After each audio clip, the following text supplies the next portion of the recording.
What's going on, everybody? Welcome back to another day, another episode of 30 NSG. On today's show, we're going to be talking about Helldivers. Helldivers is the hottest, latest, greatest thing. There's a couple articles. The director, the head of the studio has come out and said, or the head of the game has come out and talked candidly about, the problems of it. And it's kind of refreshing. We talked about this about 2 weeks ago. A little less than 2 weeks ago on GXG, talking about communication is key, where Suicide Squads wasn't saying anything for 6 days, and Helldivers came out on day one, started talking and setting the tone, and they continued that so far. So we'll see. We'll talk about that a little bit. We're going to talk about Baldur's Gate 3, Larian Studios. The DICE Awards happened, and they won Game of the Year in the DICE Awards. And they got on stage, and they started talking about what the industry is, and we're going to watch that video because they basically gave the big middle finger to everyone in the business, saying the way the industry should be. And so we'll watch that. Sea of Thieves has this massive update coming out, and like well over 100 gigs on some platforms. And so I'm going to speculate on what that means and what it could mean for the upcoming, moving over to third party. We'll see, because obviously it wasn't announced, but we all assuming that Sea of Thieves is moving over, and I'll give you a reason why I think it is. And then we're watching a video from Marcus Brownie, who talks about AI-generated videos that just basically changed everything forever, and you can't trust anything you see on the internet, even more now, more so. So this is what we're doing today. If you like what we do here, we read the news, watch some videos, do some reactions, have some conversations with you all in chat live. We appreciate you Monday through Thursday from 10 o'clock in the morning till noon Eastern. If you like it, hit that like button, hit the subscribe button. If you'd like to go above and beyond that, become a member as little as $5. We do live streams, we do uploads, we do gameplay, and we do podcasts. So lots of different content on this. Good morning. Let's see. Good morning, Stealth. What's going on, Eclipse? What's going on, Mo? Argus. Porto. Mash, good morning. L, good morning. Wonder Rose, good morning. Good morning, Makoki. Roic, good morning. Risky, thank you very much for the 13-month support. 13 months, man. Thank you so much. Thank you for the complete... obviously doing this, I love doing this, and I appreciate you guys and gals, women and children, boys and girls, all coming out and watching us the 4 days that we do this. What's going on, Grim? All right, so let's start off. The guys is 97.4% of the whole channel. So the kids, the women, it's like the 0.2%, 2.3%, something like that. My channel's mostly 30 and above, which is basically what I was going for anyway. So let's talk about Helldivers a little bit, right? There's a couple articles about Helldivers. We are enjoying it. We got in last night after my stream of Deep Rock Galactic Survivor, which is a fantastic game on Steam. Again, I'm raving about it because it's a very good game. It's less than $10. I'm not sponsored by them in any way, shape, or form. I'm just like video games, and that's a good video game. So if you're looking for a video game, go check out those videos to see what it is. And it's under $10. But we played Helldivers after that. After I got off stream, I played about 2 or 3 rounds of Helldivers. And man, that game is just a lot of fun. So we have a couple articles here. Okay. Got a couple articles. We got one that says new Helldivers 2 stratagem is going to make the game even cooler. We got Helldivers 2 devs begins to roll out updates and fixes the most serious issues on PlayStation 5 and PC today. This was written yesterday. And then we have this one, which is I want to kind of start first. Should you buy Helldivers 2 right now? Arrowhead CEO says it's worth waiting until the server problems are fixed. Now, coming out and being very truthful is like a breath of fresh air, right? We had a conversation on GXG about a week and a half ago, almost 2 weeks ago this Thursday, with Sarge, and I was on the forum of, I was frustrated, and anyone could be frustrated like this, right? Where I talked about a little bit how the server issues, right? Always online type of games, server problems, like Pal World came out. People were having server issues. You couldn't get in. Like, you paid money. Can't play the game. Suicide Squad came out. You bought the game, right? It doesn't matter if you paid $10. Doesn't matter if you pay 30, 70, whatever. Okay? You buy a product, and it doesn't work as it's intended. Okay? It's frustrating. What's even more frustrating on top of that is companies that don't say anything about nothing. Okay? And the one thing that Helldivers or Arrowhead developers have done is the opposite of what everyone else does, right? Where they stay silent and they don't tell you anything. And what these guys have done at Arrowhead, as from the very start, okay, from the very start. Thanks for becoming a member. Mo, thank you very much for the 12 months. Mo says, Xbox is thriving, PS is diving. We're about to save them. One another note, keep up the great work, 30. Boot on the next season. You, Mo, and I appreciate the 12 months. You are the complete opposite of what the other people, right? You hate when they do it, but you do the same thing. Just saying.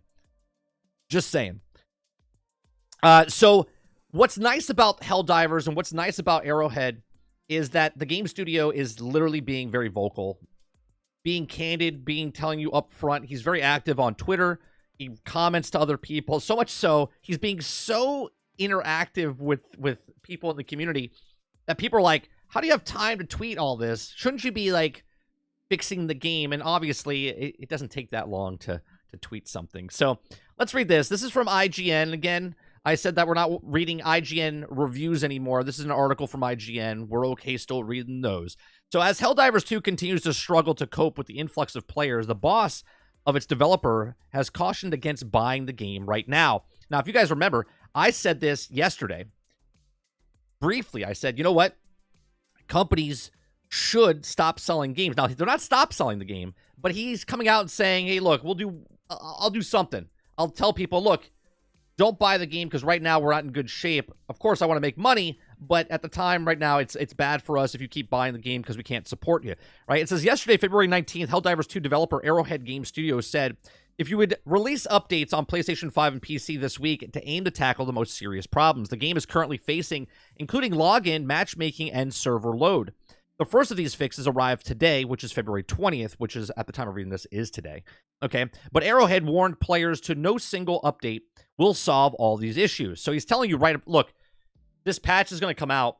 It's going to fix some things, but it's still going to have a lot of problems because one fix is not going to fix everything that's happening here. So they're letting you know, if you haven't purchased this yet, okay, and you happen to be reading IGN, 17 million people, are subbed to them on YouTube, and I would assume more, if not the same, for their website. Don't buy the game because you're going to have these frustrations of, ta-da, it's server issues, login crashes, all these different things, black screen that you can't load in. So it says, Helldivers 2 explosive launch has seen the astonishing peak of concurrent player count of 359,000 on Steam. That's the highest enough to pass the all-time stream concurrent peaks of Rockstar's Grand Theft Auto 5, Bethesda's Starfield, and Bungie's Destiny 2. But the influx of players, I just want to real quick on the counter of that. Okay, Grand Theft Auto 5 wasn't on PC right away. It was out like a year ahead of time on console. So obviously that the concurrent player base there, and then same with Destiny 2. Destiny 2 was also on the battle.net before it came over to Steam. So there's that as well. So those two titles, it's almost like Starfield's legit because that came out day and date on Xbox and PC on Steam. But Grand Theft Auto and Destiny 2, those numbers would be a lot higher if they came out day and date on the Steam instead of going to battle.net and 1 year later. But I digress. Okay, but the influx of players has caused significant server issues with the dreaded black screen effect on PC players specifically, and the servers at capacity message plaguing the game across the PC and PlayStation 5. Okay, the evidence of suggesting players are losing patience with the game, too, on Steam. Helldivers 2 now has a mixed user review rating for the initial positive reception. Pretty much all the negative reviews revolve around the server issues. Now, again, this is very frustrating when you buy a game and you can't play the game, so I understand 100%. Like, I just think it's weird that people, they, like, have a fun time with the game. The game itself is a good game, but then they go back, change their positive review to a mostly mixed review because they can't get onto the servers and stuff. And I get that. Server issues will get fixed. These are things that will get fixed, okay? It's game-breaking bugs and stuff that, you know, games are plagued with that take years. The servers will get fixed with either people leaving and going on to different games or getting more server spaces and fixing it as they go. It says, now that Arrowhead CEO Jonathan has responded to one user on Twitter X who said that they wanted to buy Helldivers 2 but can't afford it right now and recommend to hold off until these server problems are sorted out. He says, quote, if you have no cash, get it later. He says, while we made a really fun game, it's worth waiting until the servers can support the capacity. He says and continues, I mean, as the CEO, of course I want the game to be profitable as possible, but if you spend your last money and got stuck in a server queues, I'd be heartbroken as well. He continues by saying comments appear to have gone down well with the Helldivers community, and the Redditor Little Blue Cube saying honest is the best policy. And again, like I said 2 weeks ago, just coming out and being very forward or being very transparent, yes, coming out and saying anything is better than saying nothing, because saying nothing, look at all the turmoil. Now, obviously, Sean Murray, when all the stuff was happening in No Man's Sky, he went dead silent, and it was terrible, terrible. It was like that for almost 2 years. But then when he did come out and start speaking and started being transparent with everybody, started communicating with people, okay, it was a much better experience, and now that they've turned it around. So all these companies, look, it's hard to make a video game. It's hard to make a movie. It's hard to do a lot of different things. But the frustration from people that spend, like, the reason you're in business is because the customers paid for your product. And you wouldn't be in business if it wasn't for your customers. And if your customers are dissatisfied or upset about something, it's better to be like, hey, let's not fan the fire. Let's kind of sit down and be like, look, we hear you. We understand these are the problems. I hear your problems. Here's the problems that we have on our end. And we're going to work it out and fix it. So it's much better by communicating. It says, this week, IGN reported on how Helldivers 2 community had called for Arrowhead to add an away from keyboard AFK auto kick feature to the game after some players admit leaving on it all day, theoretically at least blocking others from getting in. So another issue with Helldivers is people are logging in, staying on the ship. Now, obviously, gamers are going to game. We always find the least path of resistance. So if you put an AFK on PC, I'm using a controller, I'll put a rubber band around my controller, and my guy will spin on the ship, okay? I think they need to do something along the lines of, if you're just sitting on your ship and you're actually not playing and you're going off to work for 8 hours, or you're going for lunch, or you're doing for whatever, this is the problem, right? When you're on the road, someone that just taps the brakes, everyone behind that person gets affected because that person's just stamping on the brakes for no reason. It makes a chain reaction. So a person that's on the ship, not playing the game, you're clogging the pipe for the rest of the people to get in, right? And now times that by thousands of people doing this because they don't want to lose their spot. It's almost like, here's another analogy. You ever go to those restaurants where you have to go through the line, like a Chipotle or anything like that, where you get in line, order your food, and then you go sit down, and then there's the people that come in instead of getting in line. One person gets in line, orders for the rest, and the family sits down and they block the table. That's disrupting the flow, because the people that are eating, by the time you're through the line and get up, there's someone getting up and leaving and then sitting down. But if someone from the back of the line sits down at the tables ahead of time before they ordered, it makes a traffic jam, right? So they need to do something with Helldivers 2. If you're on your ship, and maybe if you're on, because it's real fast. If you're on Helldivers, if you played Helldivers, upgrading your ship, putting a new a loadout, picking a spot on the thing doesn't take 10 minutes. It takes literally seconds to maybe 2 minutes, okay? Put your stuff on and you jump back in. So if someone's on their ship and they're not doing any of the stuff, I think they need to kick those people so other people can get in. But those are just my thoughts on the AFK situation. But they definitely have to do something. They got to put a queue number to tell you what spot you are in instead of just doing the 30-second countdown over and over and over. That's a little weird.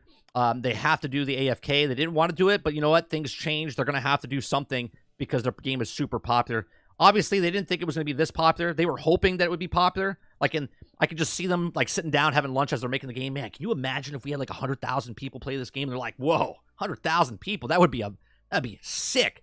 And meanwhile, they did that 5 times over just on PC, and they're like, holy Christ, this is very successful, but now they're stressed because of success, right? It'll get better over time, but they have to make a couple of changes along the way. It says, our Helldivers 2 IGN's review is up. Combat feels fantastic. Its mission stays fresh and interesting. And it's a smart progression system. Doesn't nickel and dime you for what it is. So Helldivers, it will get better, but it's really nice for the transparency of the director to be on Twitter. I mean, he's actually talking more than I don't even know if they have a community manager. If they do, either way, it doesn't matter. Community manager, director, he's out there talking to people and you know, putting out fires and not fanning the fires. And I think this is a good thing. So let me know what you guys think about the transparency of directors of video games, studios. Would you like more transparency? Or do you think it's not a good to have more transparency in video games? Because obviously if you give them an inch, they give a mile, because we're not investors, we're customers. And there's a difference between investors and customers. Yes, you're investing your money into their game, but you're not an investor keeping the business going, right? Like you're not a person that you're not getting money back on your investment. You're just paying your money and enjoying your time. So do you think transparency is fantastic? Let me know in the comments section down below. Let me know in the live stream right now. Please make sure you share, like, subscribe. And if you like what we do here, please make sure you check out some of our other videos. Thanks for watching. Those of you that are new in my channel, we do live breakout videos that if you watch come in live, I have conversations with you. But then if you don't watch me live, I take little segments like that and we put it up on YouTube later for people to watch. Morning, Jones. John Always, what's going on? The Dude. Koala, good morning. Good luck. People have been using macros to AFK since WoW. Yeah, that's why I'm saying, Koala, I think they should do something where if you're on the ship, obviously it would be a lot more or a lot less people being AFK if you're on your ship for too long, meaning you're doing nothing. You're not getting in, you're not doing a loadout, you're not doing anything like that. So it would kick you if you're on your ship. Obviously, if I put a rubber band around my controller or do a macro where my guy runs around, very few people, a lot less people would do a macro where they're like, oh, run up to the thing, click the map, gum off. Go, you know what I mean? There's a lot of different things that they could do to prevent more and more people doing it. Already said they added AFK kick. Nice, Salty. 100 times more popular than the original. Question, Mike. Those stream numbers, not PlayStation. Yeah, again, I don't really know. Mo, you know me. I don't like using Steam numbers. I don't like using any of the numbers to use as a point of, well, look how many people are playing the game. Obviously, as a conversation piece of going, wow, look at Power World, 2.1 million concurrent players. The concurrent number is more impressive to me than the actual, you know, how many people are playing, because it's still a smaller percentage, right? Like, think about this. Steam sold 12 million copies of Power World, but 2.1 were consecutive, right? So it's hard to tell how many people bought the game until they come out and actually literally tell you, right? 30, do you think Helldivers 2 is a good thing for Starship Troopers, or does it make it DOA? It's funny that you say that. There's a check this out, right? This is the movie. Okay? This is Starship Troopers the movie. Okay? Look at the interest of Starship Troopers that's came back in effect. I think a lot of people don't even know about Starship Troopers, the video game that's out. Now, obviously, it's not a true Starship Troopers. They don't own the rights to it. Technically, Sony does, or Columbia Pictures, I think, does, or I forget one of them. But Sony is it's underneath the umbrella of Sony. So Sony actually owns the IP of Starship Troopers. Hence why if you play Starship Troopers, the game on Steam, there is no actual music. The music and stuff and the characters are not from the movie, right? Because they don't have a license for that. But they can make the game. I don't think it makes it DOA. I think there's a different experience here with what Starship Troopers is doing in the video game on Steam and what Helldivers is doing. Helldivers is a fantastic game, and it captures what Starship Troopers is, like the movie and whatnot. Okay? And I think what Helldivers is doing is a third-person game where Starship Troopers is a first-person. 4-player co-op, 16-player co-op. Okay? There's a lot more different things that you're doing with Starship Troopers than you're doing with Helldivers. I think there's room for both of them in the market.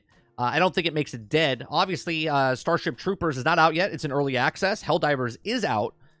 Starship Troopers is constantly improving stuff on their end, and it's supposed to come to all consoles down the road, where I think Helldivers right now is only on PlayStation 5 and PC, and I don't think it has any plans coming to Xbox and any other thing, except for there's a petition going around, but good luck with that. Okay? If they do get it, it'll be years down the road. And when that happens, I think Starship Troopers itself will be out on console as well. So I think there's room for both of them in the market. The dude says, good thing us PC gamers are here to bail out Sony. Right, dude? It's better that there's side to be honest and real for the consumers. Yeah, I think being transparent is a good thing. Because even if you're frustrated, right? If someone, I don't want one of these people, calm down. It's okay, and you're not freaking out, but someone's like, you need to calm down. When you're hot and someone just comes over to you and be like, it's all right, man. All right, yeah. Like, that's what they're doing, right? And it's better when a corporate, even though the director of Helldivers is part of the corporate world of video games, he's still a person. He's still letting you know, look, as frustrated as you are with this game not working, we're as frustrated, right? We want this to be a good experience for everyone. We're working it out. And him saying that out loud cools the heads of the people that are upset that they can't get in as well. Like, I'm not upset that I can't get in. It's frustrating, but I'm not upset at them, right? I can go play other things until it works. L says, we need the roadmap. I don't know if you need a roadmap. I'll be honest, L. I don't like roadmaps.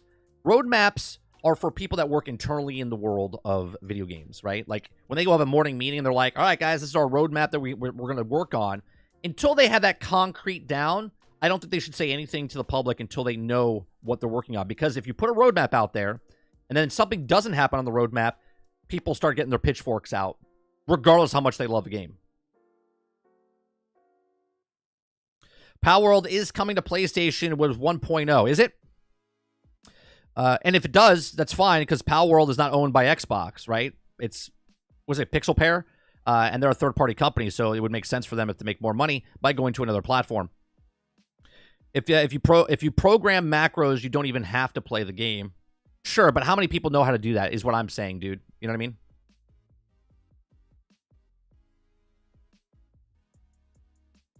Let's see. I wonder what's the player base split between PC and PlayStation 5. It'd be interesting. I honestly think that more people are playing on PC than... Like, here's the thing. Why is it that we use numbers for Steam and always more people are playing on PC than the console version of the stuff, right? Like right now, the opposite's happening with Suicide Squad. Suicide Squad has less people playing on PC than console, okay? So it's hard to say what... The majority usually is more people are playing it on PC than they are on the consoles. But there are games that are helped more on the console than PC. Hence, Destiny, more people are playing on console than PC, right? Warframe, more people play on console than PC. Looter shooters, more people play on console than PC. So it's hard to say.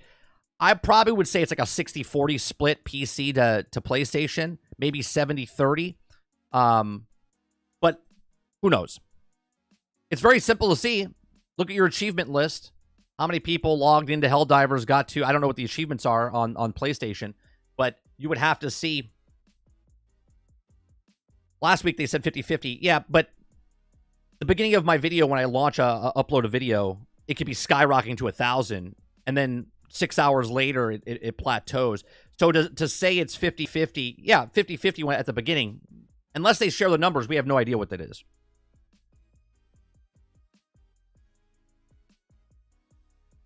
I hate the numbers aren't public anymore. The thing is about numbers don't lie, and this is why they don't share numbers. Because if there's numbers out there, people can figure out things, right? Reese says it's like 90-10. It does have already committed that they're working on the roadmap. Sure, working on a roadmap, it doesn't mean they have to show us everything on that roadmap, right? They can just talk about, like, what's the next thing coming out. And then if they do come out with a roadmap, just like anybody else, don't hold them accountable if they don't come out with something on that roadmap. We've all seen roadmaps come out and they don't hit them. Anthem, Avengers. pick another game. Exactly why I main PC. Full transparency on everything I do with my rig. Dark Taco says the PC games with their own launcher Steam charts doesn't cover those numbers. Right. Water says, but to be honest, why are we worried about numbers? When the game is enjoyable, does it really matter? No. Exactly right, Water. It doesn't matter. And this is my point. I hate when people are like, look at the numbers are dying. If I'm playing Suicide Squad and I'm a solo player, right? And there's only 1,000 people playing on Steam, why do I care? Why do I care if I'm enjoying a game and no one else is playing, right? Like yesterday, we're playing a single-player game of Deep Rock Galactic Survivor. Why do I care if there's 1 million people playing or 5 people playing? I'm enjoying the game, so why do I give a shit about what other people are enjoying? Does someone else enjoying the game credit for what I'm enjoying? No, it doesn't. Last I heard, more on PC than Helldivers. PC Helldivers saw more than 250,000 on Steam this weekend. JG from Space says the internet would usually destroy any game with these server issues, but the game is so good that everyone is willing to forgive it. It's funny how that works. Space, they just bought themselves time. That's all, right? Because the price point and because the game. Now, let me take you to a world where, let's say, Helldivers was a $70 game. Okay? People would have less patience. But because it's a $40 game, and it's a good, fun game, okay? It's got a nice loop to it. People forgive it. They give them, it's almost like giving them credit, right? They're giving them goodwill credit. They're like, you made a fun game. You made a fun game. We're okay that the servers are down. It's okay. We'll give you some leeway about this. But we'll see you in about 3 weeks. Better get this shit under control. Because that's the way the public works. Okay? Also, I doubt more people played Helldivers on PC, Mike, especially since Helldivers was free PlayStation this weekend. Yeah, but you got to remember, Helldivers is also a niche type of game, right? I'm not saying that Helldivers is not popular on PlayStation. Also, a lot of people don't realize this. A lot of people got the free weekend this weekend for Helldivers. And then they have to get PlayStation Plus to play it. You can't play Helldivers on PlayStation without a subscription of PlayStation Plus. Okay? It was free this weekend, but then PlayStation, now you need PlayStation Plus to play Helldivers on PC. You don't need that on PC. You don't need to pay an extra fee on PC. You just play the game.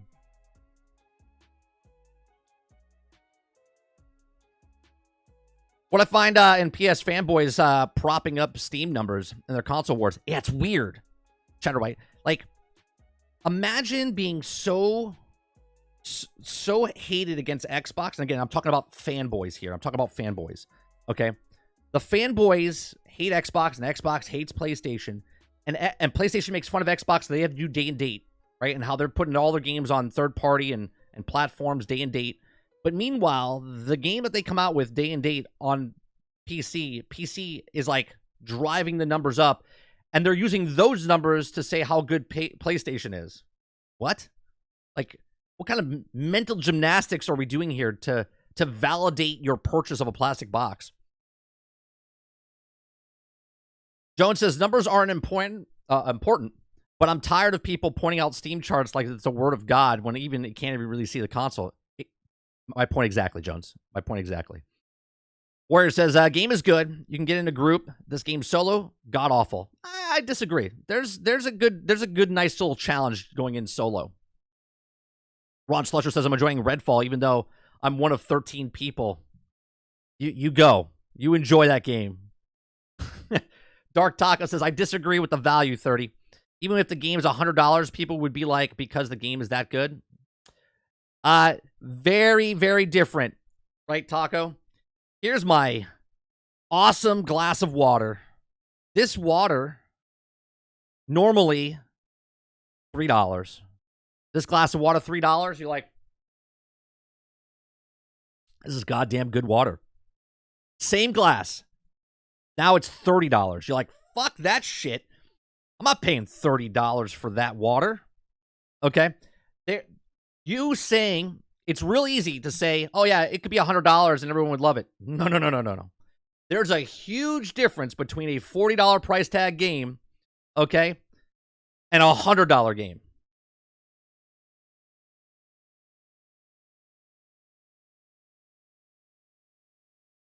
Let's see here. Why my music stop? Let's see here. Agree, the $40 price point buys them some goodwill. It's a factor, at least. Absolutely, Space. Absolutely. That's a spontaneous buy. That's a spontaneous buy. Right? Silent Warrior today, in Discord, we were talking. Right? He goes, man, I should have read the fine print. I didn't know you need PlayStation Plus to play this game. Right? So now people are buying the game, and they have to have PlayStation Plus. And if they don't have PlayStation Plus, they can't play the game. So they have to have that extra, right? And people will be like, well, it's fine. It's a good game. So it's okay. It's okay if a game is good to pay that fee to play the game, where if Xbox did that, they'd be like, look at what Xbox is doing. They have to pay for that. Meanwhile, it's happening the exact same thing over on PlayStation.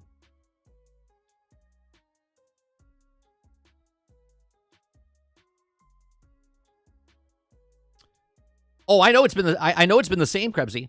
But see, they haven't had live service games from PlayStation before, right?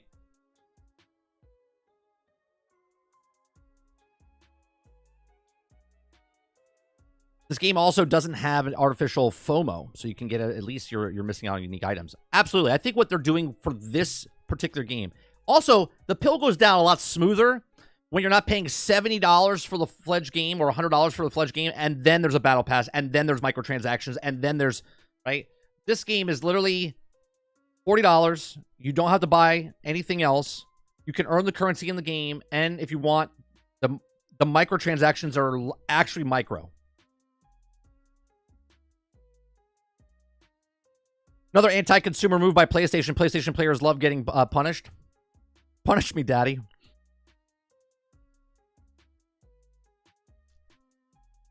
The Superstore changes every 18 hours, so it is FOMO. The Superstore, that's premium currency, not the battle pass, and the premium battle pass stay there. So when the next battle pass comes out, that one still stays there. You can activate it or do whatever you want with it. Reese says the same fanboys that shit on Palworld numbers on the stream or on Steam are now trying to use Steam for their game. That's what I'm saying, Reese. That's what I'm saying. What's good for the goose is not good for the gander, right? Patrick Q says there's other side of Xbox weirdos trying to frame this game as not really a PlayStation game because the Steam numbers are high. But do you see, Patrick, right? Do you see? Why do we look at those idiots? On both sides. Why do we look at the radicals on PlayStation side and the Xbox side? They're the minority, by the way. The radicals on both sides, just like in other areas in the world, they are the minorities, and yet we give them more voice than anything, right? There's more people that are not radical on Xbox and PlayStation, okay, that actually have a brain, that don't use these type of numbers to prop it up.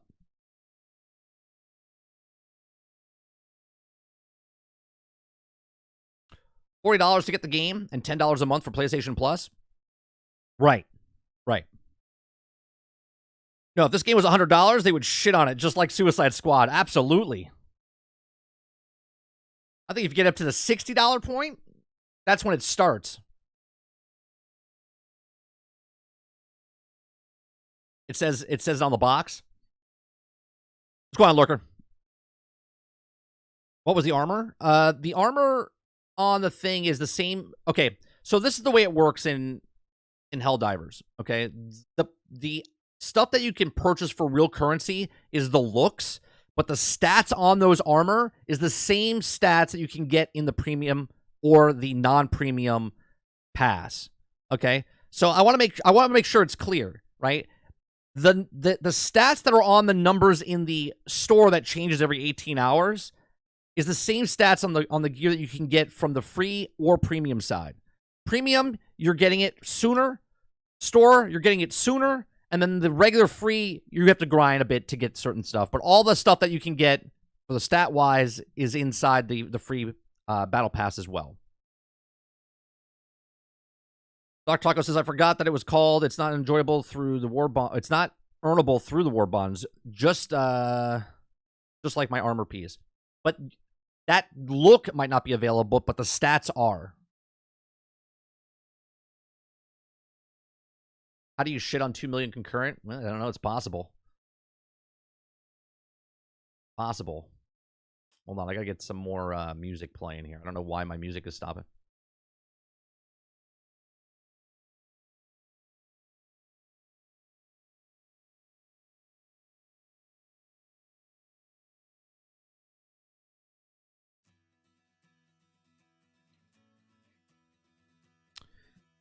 Where was I? How do you shit on 2 million concurrent? They're fine people on both sides. Taco says 30. Did you good job of the Battle Pass Warbounds. Had multiple casual gamer friends state the game doesn't have a Battle Pass and didn't even realize it was one. Let me see what else you guys are saying here.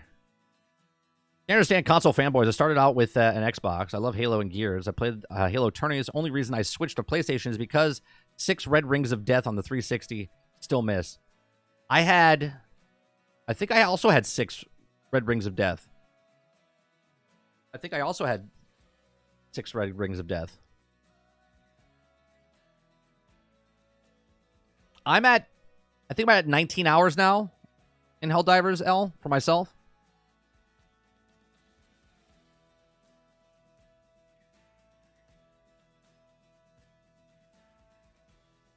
Did I miss? Is that your joke, Jones? I didn't even read it.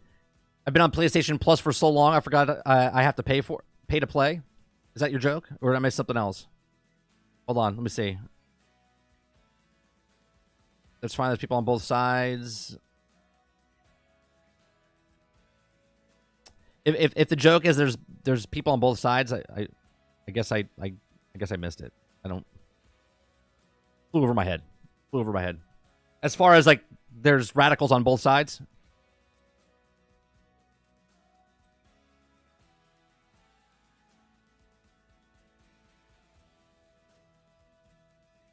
How many hours if you count waiting in line? None. I don't wait in line. But I did have actually that's not true. I did wait this weekend for an hour. I did wait for an hour. I just left it in the background, but I was doing something else while I was waiting.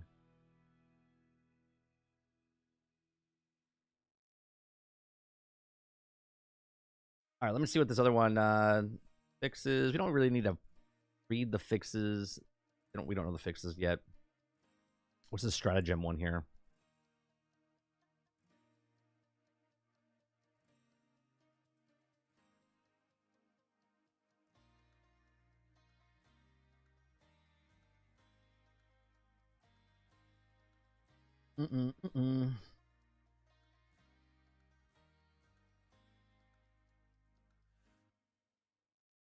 Let's see the official roadmap laying out the order, time frame, and content updates, and there are plenty to speculate.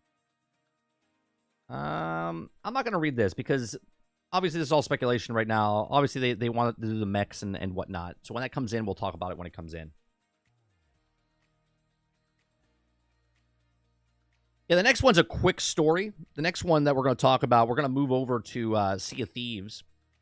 Now, Sea of Thieves, the latest update is more than 100 gigabytes in size. Like, why? What's happening? But what's happening with Sea of Thieves that it needs 100 gigabytes in size? It says there's an all-new Sea of Thieves update available to download, but the certain platforms as much as 102 gigabytes in size, jam-packed with improvement, changes, and transitions of the latest Xbox game development kit, which allows the DX11 and DX12 support on PC, but it's a whopping download under any circumstance, okay?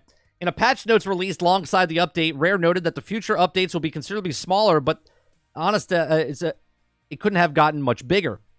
In the latest update release of Rare today across the Xbox and PC platforms, Sea of Thieves is getting a bunch of changes injected into it. Includes amendments of upgrades of certain voyages, rewards, reputation mechanics, and water physics. There's a bunch of new items being added to the Pirate Emporium, fresh cosmetics to buy and equip, and hundreds of fixes and tweaks being applied across the board. Okay, interesting. Oh, I know, L. I know. Here's the install of the latest Sea of Thieves update on all platforms. Xbox Series 88.36 gigs on the Xbox Series X, 90 gigs on the S. Xbox One is 88. Xbox One 90. Microsoft Store 102. And Steam 10. Like, what the hell? Recently, Sea of Thieves was also news following revelations of Microsoft has plans to port the exclusive game to other platforms, namely PlayStation. Now, obviously, that's rumored. Hasn't been proven. They didn't say anything, but we all know it's coming, right? We're widespread discussion around the game that they could be, but almost reliable reports suggest that Sea of Thieves will be leading the title being sent over to Blue Team in the future. Now, obviously, this is going to happen, right? This is going to happen. I said when they made the update, with the rumors started to flow with Sea of Thieves, I was like, it makes sense with all the updates they're doing, where that new update came out and they made it really player-friendly to start off the game. And now, they just put 100 gigs in. So when PlayStation gets it, which it is going to happen, it makes sense, and I think it's good not only for PlayStation fans, but I think it's good for the gaming industry for a game like this, okay? Sea of Thieves will have a lot more life. You're going to hear people battling and complaining about PvP, and they just want to... But because of all the changes they've made in Sea of Thieves to the new player base, you're going to hear less of it, okay? You guys know where I stand with Sea of Thieves. I think Sea of Thieves is a fantastic game. It's had its rough waters, pun intended, okay, over the years. But, you know, a couple times it set sail, pun intended, okay? But sometimes you just have to dig up the treasure. I'm going to keep going with these all morning. Sea of Thieves is a very good game. And with the update that they did 2 weeks ago, with how friendly they made, okay, as friendly as they made it for new players coming in, it made sense. It's like, why are they doing this now, 5 years into the life cycle of Sea of Thieves? Why didn't they do this sooner? Now, with this update coming out, I think we're going to hear it sooner rather than later. Now, I don't know when the next PlayStation State of Play is, or if they just drop it. PlayStation says, you know, come March 1st or something. Let's see, what's the first week in March, right? We're through it now. Maybe it comes out February 5th, you know what I mean? Maybe it comes out next week. It seems like it's going to be really soon when they make the announcement. I don't think they're going to wait for like E3 or anything like that, but we'll see. We'll see. I think this is good. I think it's strange, and obviously they have lots of patch notes here, okay? Lots of patch notes. So if you want to know these patch notes, head on over to Sea of Thieves, seaofthieves.com, release notes. You can see all the upgrades. I'm not going to be here and read them, but they did a lot of... That Pirate Emporium's upgrading. Put new stuff there. Got new Outpost cosmetics. You got events happening. From Saturday, February 24th to Monday, February 26th, all pirates are welcome to set sail and join in our latest community weekend, and free gifts to snap up, Twitch drops to claim, player stores to share, and more glorious pop-up plunder. Maybe this week. Maybe this week. I think, L, didn't you say yesterday... Or was that last week? Oh, you predicted an announcement next week. Okay. So they've made a lot of fixes. A lot of fixes to the environment, user interface, visual audio. They don't do this 5 years in because now they have time. They did this because there's a whole bunch of new people coming in. And they want to make sure the house is clean before the new people come and visit. Right? Take your shoes off. Take your shoes off. Right, but definitely Sea of Thieves is definitely coming within the next week or so, I would assume. Again, I was wrong. I thought they were going to launch it last week during Skull and Bones. Maybe it comes out this week. My point is it's coming out a lot sooner than expected, than people expect. I don't think it's going to be over the summer. Nintendo Direct is on the 21st. I don't know if Sea of Thieves is coming to... Be interesting if it came to Switch. That'd be interesting if it came to Switch.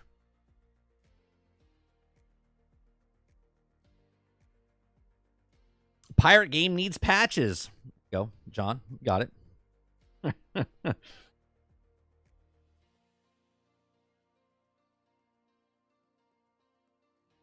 Apparently, Sea of Thieves is too hardcore for some. God's sakes. Look, I think the best thing they've done, me and my son love playing it now with the safer seas. Some of the best thing they could have done inside the game. I don't even care if it's lower XP. Just playing with my son where someone's not going to gank us as we're like enjoying ourselves out in sea, fantastic. If you haven't played the Safer Seas and you have little ones that you want to play with, go check it out.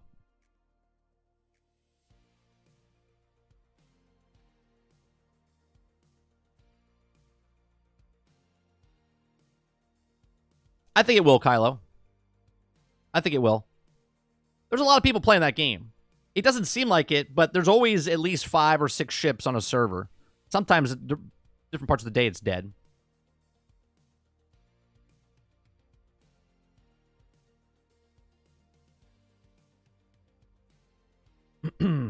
All right, let's go.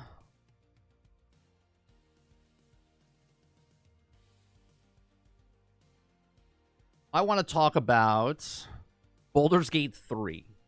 Okay. Baldur's Gate 3 is the darling of 2023, right? Came out of nowhere. And I know people are like, no, it didn't. No, it didn't. Yes. Yes, it did. Right?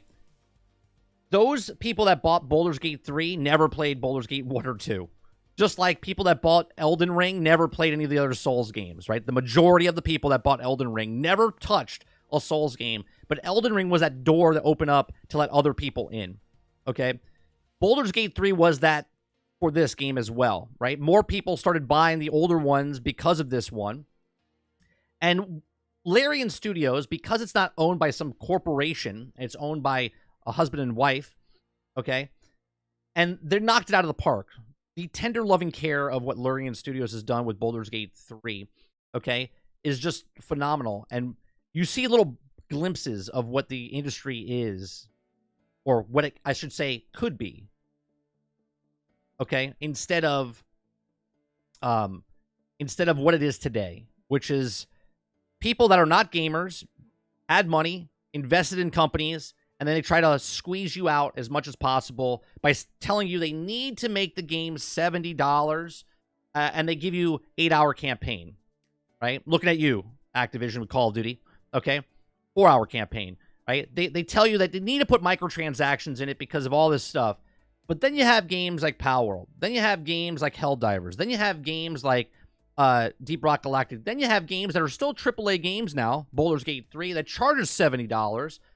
But there's so much content in that. And then you look at another game, and you're like, what the hell, right? There's people out there that are buying $40 cosmetic, $65 cosmetic for mounts, but you could get Baldur's Gate. Now, I understand Baldur's Gate 3 is not for everybody.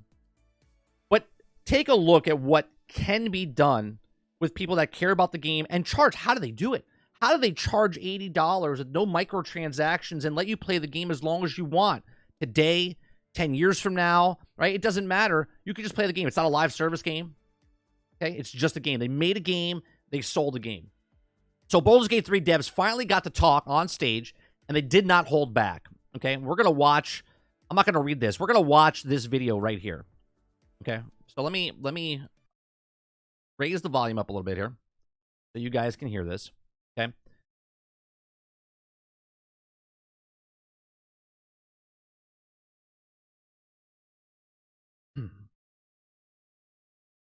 Oh, we're not going to play now?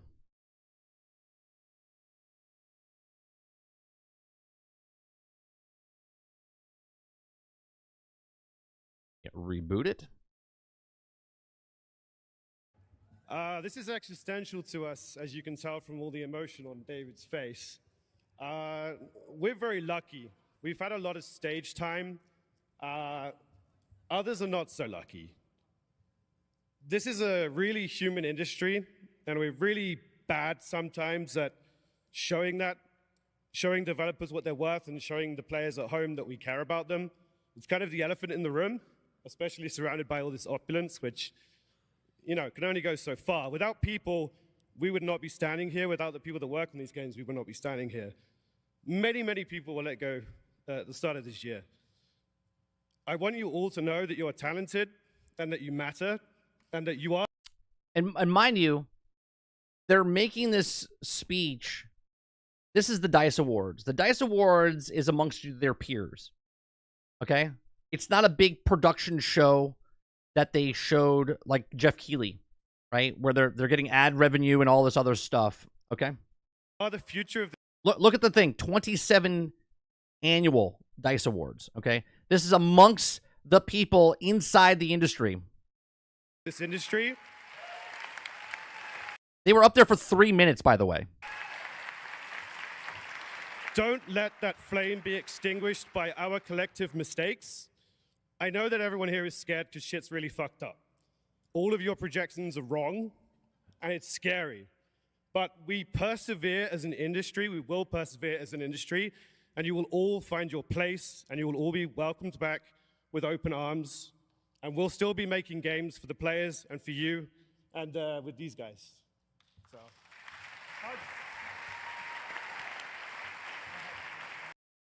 Oh, wait, this is not the... Do they have the other one? The other guy has to speak. Here it is. Here it is.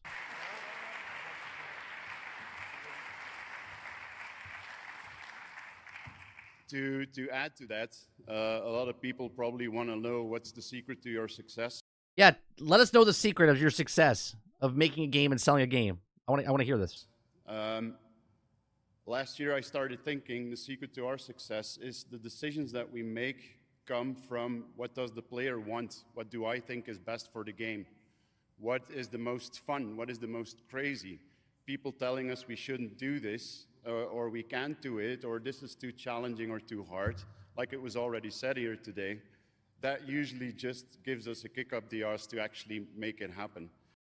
And when I say make a game, everything he just said is part of that, right? Take the passion, take what the game is supposed to be, make your game. The stuff that we make at Larian is we ask you to pay one price only for the game, and that's it. I'm sorry, did he say play one price?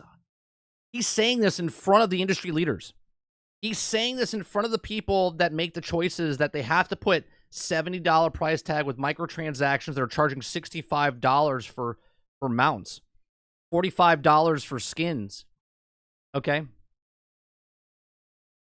Just make the game and sell the game. If it's a good game, it'll sell. You can own it for the rest of your life.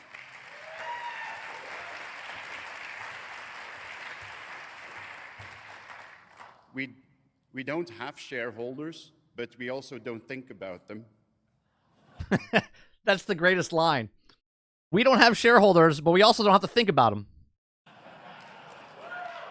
And we think there's an expression in Dutch that honesty lasts longest or something. There's probably a version in English as well that makes a lot of sense. But what we have tried in the last 20 years is to treat people like we would like to be treated ourselves. This is what I always say. Respect the player's time. Respect the player's time. As players, as gamers. So we don't make decisions where we think this could make us the most money. Preach. Preach. Right? We don't think this is going to make us the most money. On the long run, building a community, building a player base, building games that are actually fun is going to make you the most money. I love it. I absolutely love it. Right? This is what I've been saying since I've started my channel, my other channel, my original channel, and then this new channel. Okay? Make a game, sell a game. And that make a game point is not making fun of the developers like shut up and make a game. It's make a game. Make the game that you want to make. Make a game that you think people want to play. Put that game out there. Respect the player's time. That's all included into that make a game and then sell the game. That's exactly what Larian Studios did. Okay? They made a game and they sold that game. And that game is selling so well. It's winning the rewards. It's doing all the things because they're passionate about it. That's it. Thank you. Right? That is what it should be. Okay? But then you look at, okay, even the games that I'm playing right now, Suicide Squad, okay, this is why people are pushing back on Suicide Squad. It has nothing to do with the game. The game itself is actually a good game. But the problem with the game is it's a $70, $100 game with microtransactions in it, okay, that are charging $30, $20 for microtransaction skins. And we, as people, we're okay with it. We're like, well, I'm having fun, so it's okay to play for it, okay? But that's not the point. The point is to make a game and sell a game, right? The industry leaders, the so-called leaders, okay,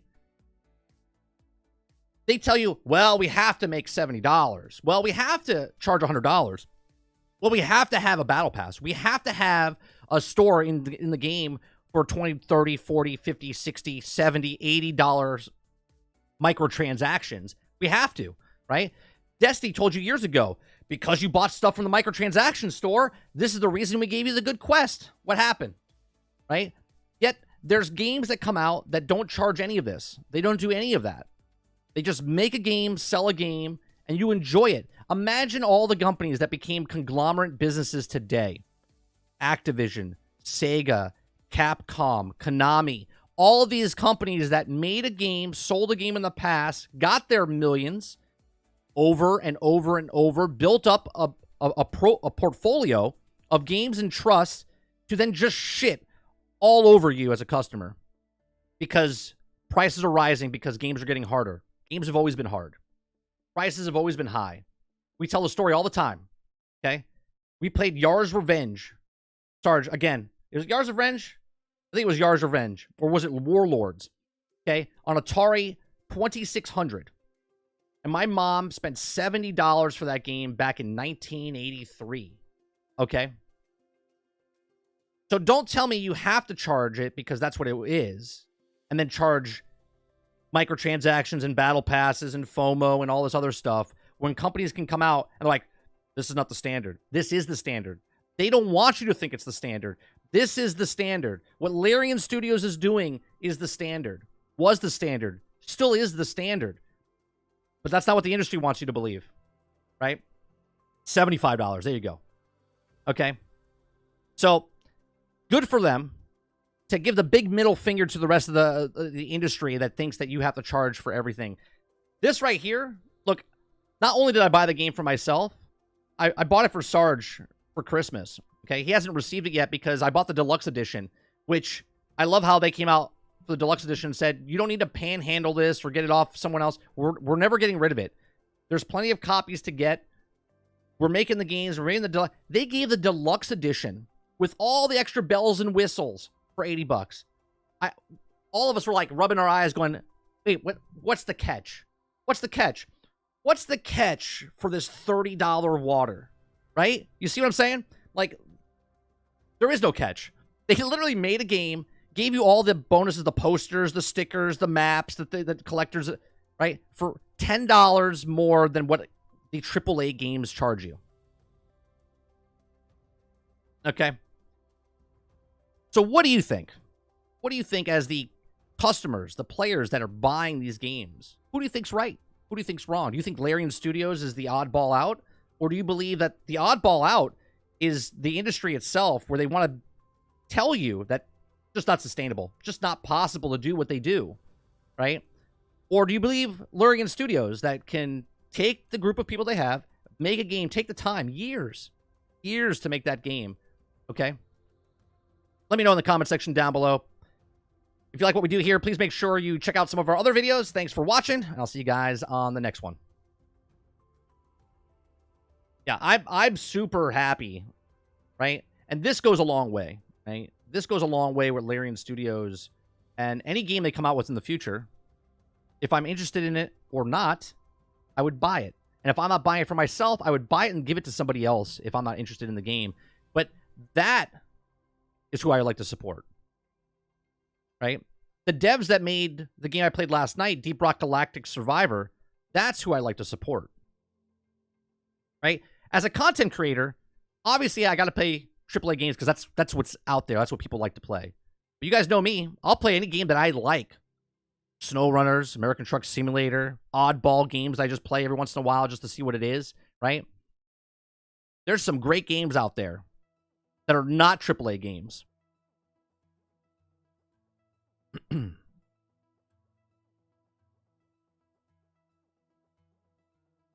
see what you guys are saying here.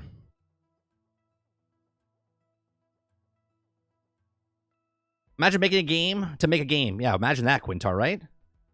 Jason says, but Ubisoft makes quadruple A games, 30. Fuck's sake, that quadruple A. That's the worst thing they could have said. That's the worst thing they could have said.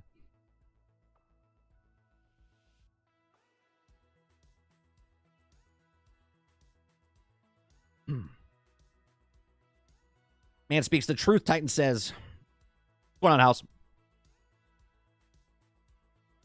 Sony's stocks story is very relevant in this conversation. I'm not going to... We talked about it yesterday a little bit, Reese, but I'm not going to bring it up because I'm not a financial expert, right? I'm not a financial expert, and I don't want to go down that rabbit hole.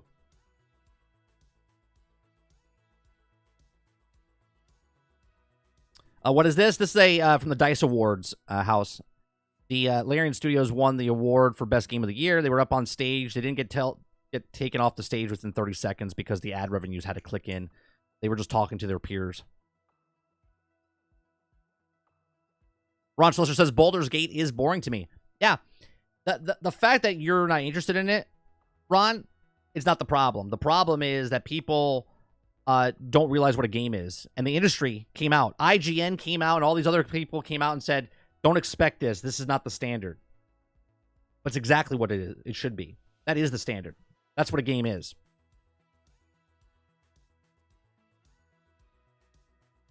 How do you feel about Helldivers getting a 9 from IGN? I think it's hilarious. I don't like the 9 only for the fact that because of all the problems that are happening, and yet they still gave it a 9. Like they didn't look at the problems. But meanwhile, the other games that they don't give 9s to that have server issues and can't log in and all that stuff, that's held against them. But, you know, what do I know? From Software and Larian are the best in the industry at the moment. Here's the problem. Sony is the model point for this, but also $10 billion in stock value because the margin is too thin. Yeah, because they're making those movie games, though. Right? They're making those movie games. I know how much it costs to make a movie. Okay? I know how much money it takes to make a movie. Those special effects and all the stuff that you're doing, the mocap, is expensive as fuck.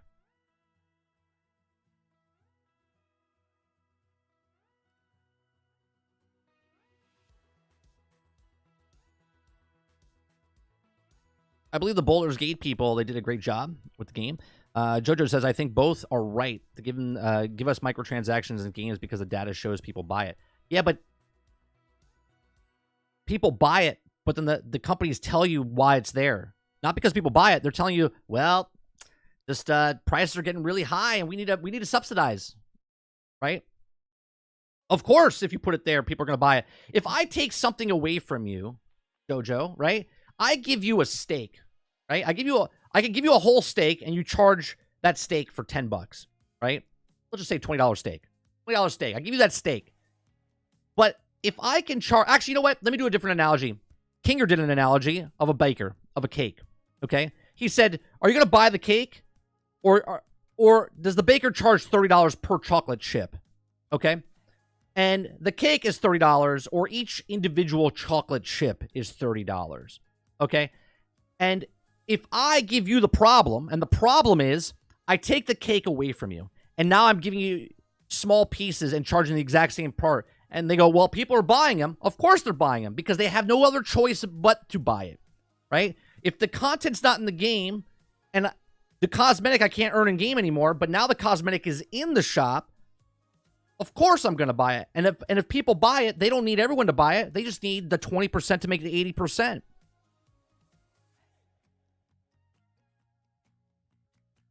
Big companies are scared of Larian. The fact that they came out and all these devs said it's impossible standard, the bar to reach every time is telling you how scared they are. Exactly. Exactly. And this is why the narrative against them is don't expect this in the future.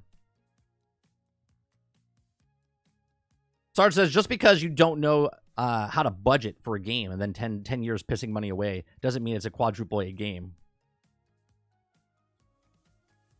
I hope Jeff fixes the Game Awards. It's ridiculous and letting the devs talk a bit longer. I look at the people that watch the Game Awards, Titan, as the same people that just run through a game and never, like, look at what the game is. Example, Division 2. I think is some of the best, and I talked about it yesterday. I'll talk about it every day, okay? Some of the best level design in gaming, okay? The attention to detail and what they do in Division 2, is phenomenal, okay? But people just run through it. They just run through it. Run through Destiny in a strike, okay? Go from point A to point B to the boss fight and look at what the design is. Very basic, very simple. Now run through a stronghold, okay, or a main mission in Division 2, and look at all the shit that you're hiding behind that's in there. And it gives it a distinct look and feel, okay? There's the difference, right? Now, Destiny is fun. Division is fun, but people like Destiny more than Division because people just like to run through. They don't care about looking at the stuff. That's the Video Game Awards show, okay? They don't care about the devs talking. They don't care. What's the next video you're going to show us? What's the next thing that I can buy and give you money for? What's the next thing? Come on, wrap this up. That's why they're doing the 30-second thing.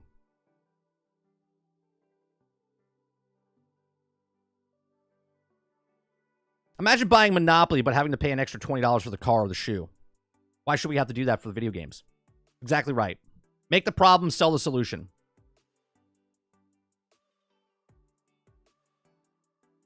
Jason said Insomniac spent $300 million and we got a frumpy Mary Jane.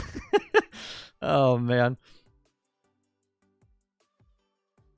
I heard some rumors that Elden Ring DLC has taken so long because FromSoft has been illegal battles from control of the IP. Also heard they won. Oh, really? I didn't know that. I didn't know any of that.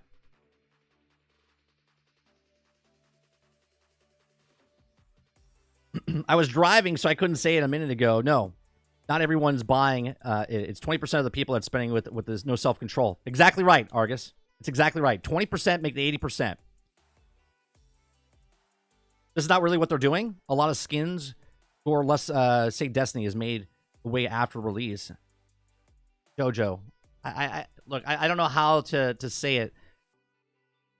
They make them after release because they know that's an income, right? That's an income. They're like, oh, we'll just keep adding skins. If the game is just made, right? Follow me here. If the game is just made, and then the game is done, they release it to the public. Make a game, sell a game. Those skins would be inside the game. It would be inside the game. Now, I'm not saying all the things in the... Obviously, they hire people to make the cosmetics, but they would have fundamentally made those gear inside the game for you to collect. But because it's a microtransaction game, because it's a live service game, they're like, let's slow drip it. Right? Let's remove this, bring this in. Let's make a 20-hour game, but let's cut it out. Suicide Squad, as much as I love it, is doing the exact same thing. Instead of making a 20-hour game or 30-hour game, okay, they took 10 hours, 15 hours, and put it as the main game, and then sold each season. Now, it's free, but it's over time, okay? It's free. Content's free, but that story is now over a year and a half instead of, boom, let it go. It's like Netflix, okay? Instead of releasing the one chunk, okay, like Netflix does, other people week by week episode. 22 episodes in the old standard television, right? To get the story over 22 weeks to make you come back. Why? So you can watch more ads, so they can sell more ads, right? That's the reason. The reason for them to take stuff out of the game and then drip feed it across the board is to make you come back so they can get ads. Well, there is no ads. The ads are, hey, check out our Eververse. Check out the Battle Pass. Check out this. So you can spend. So the 20% of the people get 80% of the cash from them, and that's what they do.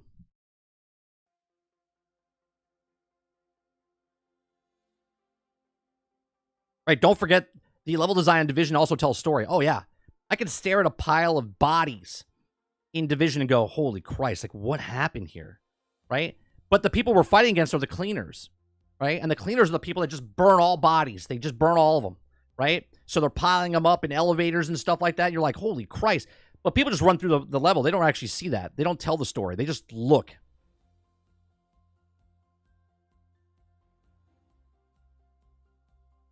Cosmetics are the cheapest and fastest, easiest thing to make for a game, and they charge an arm and a leg for it. Look, I would be okay if they actually were a microtransaction. Maybe I would buy one. Like, you give me, hell, Kinger did it again. In Batman, the Batman game, they were sold skins. There was 7 skins, okay? And they charged, I think, $12, okay? So it's less than $1 a skin. It's like $1, well, actually, less than $2 skins, right? 6 would be 2, so it's a little less than $2 a skin. I'm okay with that, right? I mean, I'm not okay with it, but that's better than a $20 one skin. And now they're getting really good, right? Now they charge for the head and the chest and the boots and gloves, sword, the gun, right? And then they make it look like, oh, we're giving it to you on a discount because the head costs $5, the chest costs $5, the legs cost $5, the boots cost $5. That's $20 right there. And the gloves cost $5. That's $25. We're giving it to you for a sale of $20. Look at us giving you a thing for sale. Okay. 3 sets of 20 armor sets, a bunch of other expensive cosmetics either. I'm sure the only fraction of those cosmetics revenue go towards the actual content of the game because they aren't the price. Yeah, but they haven't made the money off of that yet. Do you know what I'm saying? They already made the game. They already made that level. It's been months in advance.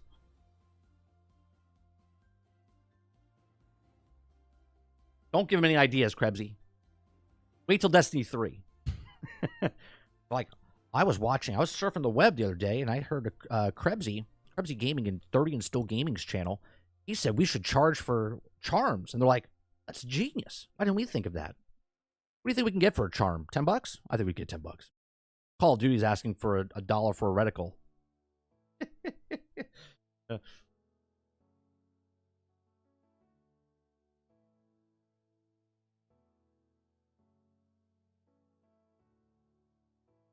Jones says skins in a single-player game is an abomination. No. I think skins in a first-person shooter game are an abomination.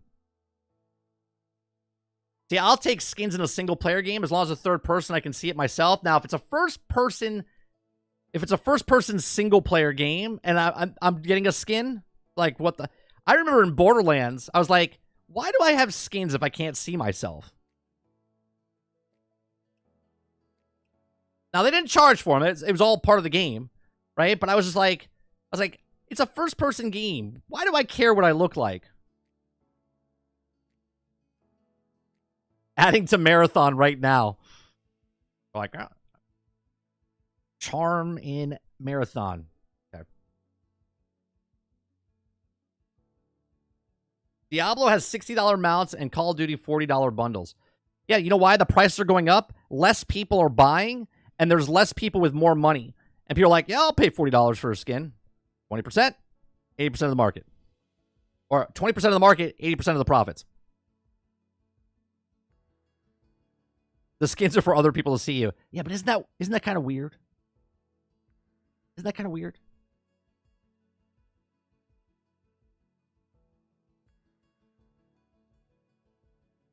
It's like, look, people see me on the internet. I'm wearing a fucking sweater and a Tasmanian devil shirt that says meh. You know how old this shirt is? I have a 10-year-old almost. This shirt's probably double his age. I don't give a shit what people, right? I don't give a shit what people see me in.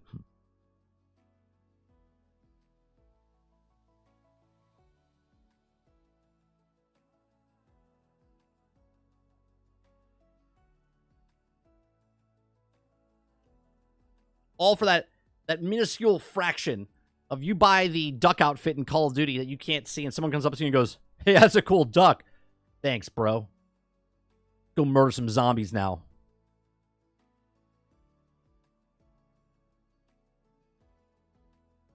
I feel so good killing zombies as a duck.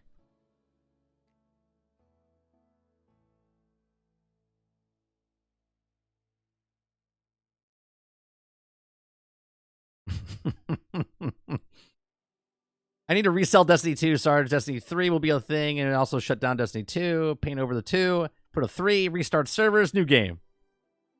I think you're coming up with some great ideas. If I wasn't mistaken, Krebsy, I think you got a job with Bungie.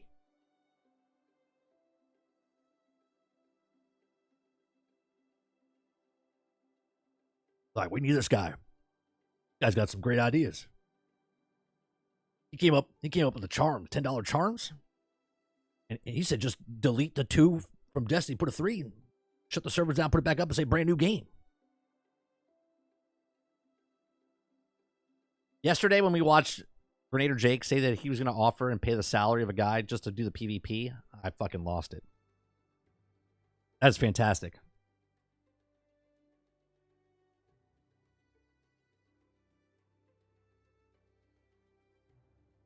Let's see. Ninth grade. Well, this shirt's way older than that. I'm 45. I got this shirt when I was like 25.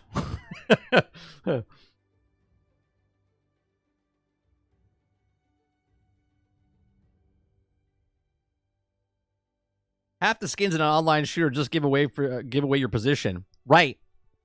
Hey, what is that over there?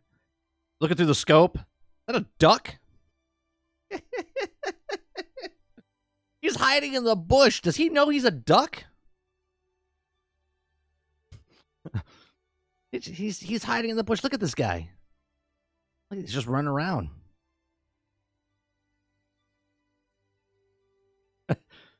Ma! I love the rainbow bright camo. From like Doctor's Disrespect's view as he's like trying to kill someone, right? In Warzone, he sees a guy in the distance and it's running. It's just a duck. You're like, I don't understand why I'm not good at this game. Ubi handles cosmetics really well in AC games. You can earn them in game. Just take a long time. But here's the thing with that, Jojo. They also sell cosmetics in those games now. And the reason it takes you so long to earn those in the game is because they want you to buy the cosmetics. If the cosmetic shop wasn't in there for currency, then you would be able to earn those cosmetics on a normal time.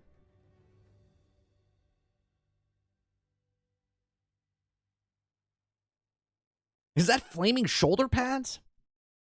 I don't understand. Like, I can imagine the concept, right? Roic. Guy's sniping. He's on the ridge side. Hardcore mode, right? Hardcore mode. He's sniping on the side of a mountain. Someone kills him. He's like, how the hell did they see me, bro? How the hell did they see me? He's got a duck head on with flaming shoulder pads, and they're like, how do they know? I don't understand. God, these guys are cheating. These guys are cheating. And then they go back to the menu system. They got the duck head with the flaming shoulders, and they're like, oh, God, what do I do? I gotta get better at this game. Like, I don't understand. These guys are cheating, man. Report. This guy knows where I'm hiding in a bush. I don't understand. POV of the guy, duck head, flaming shoulders from a bush. I don't understand how they keep finding me.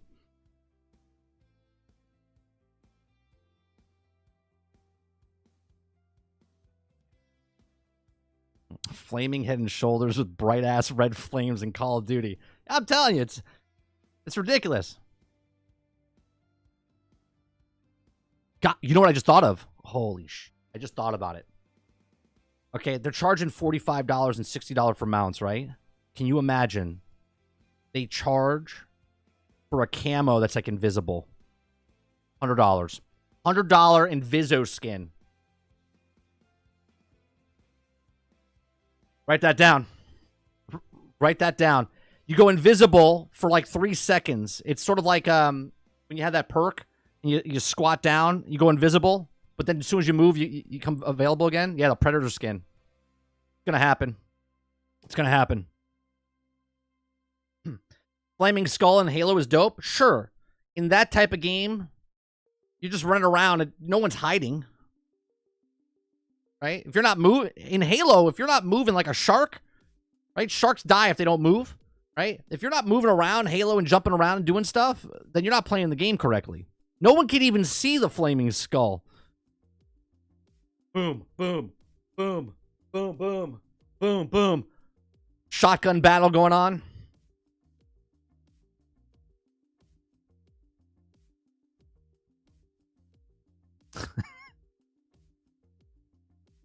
All right, this last thing we're watching, I put it at the end because it's not a gaming related, but I love talking about technology, and a lot of you guys question me when I say exponentially things that get better and better. Okay, this is a video about AI generated videos. Okay, just changed forever. Okay, and when I talk about this, This is the best, worst it'll ever be. Okay?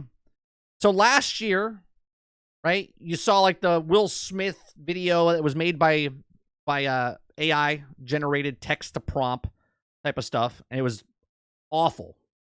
And then there's this. Okay? Okay, then there's this.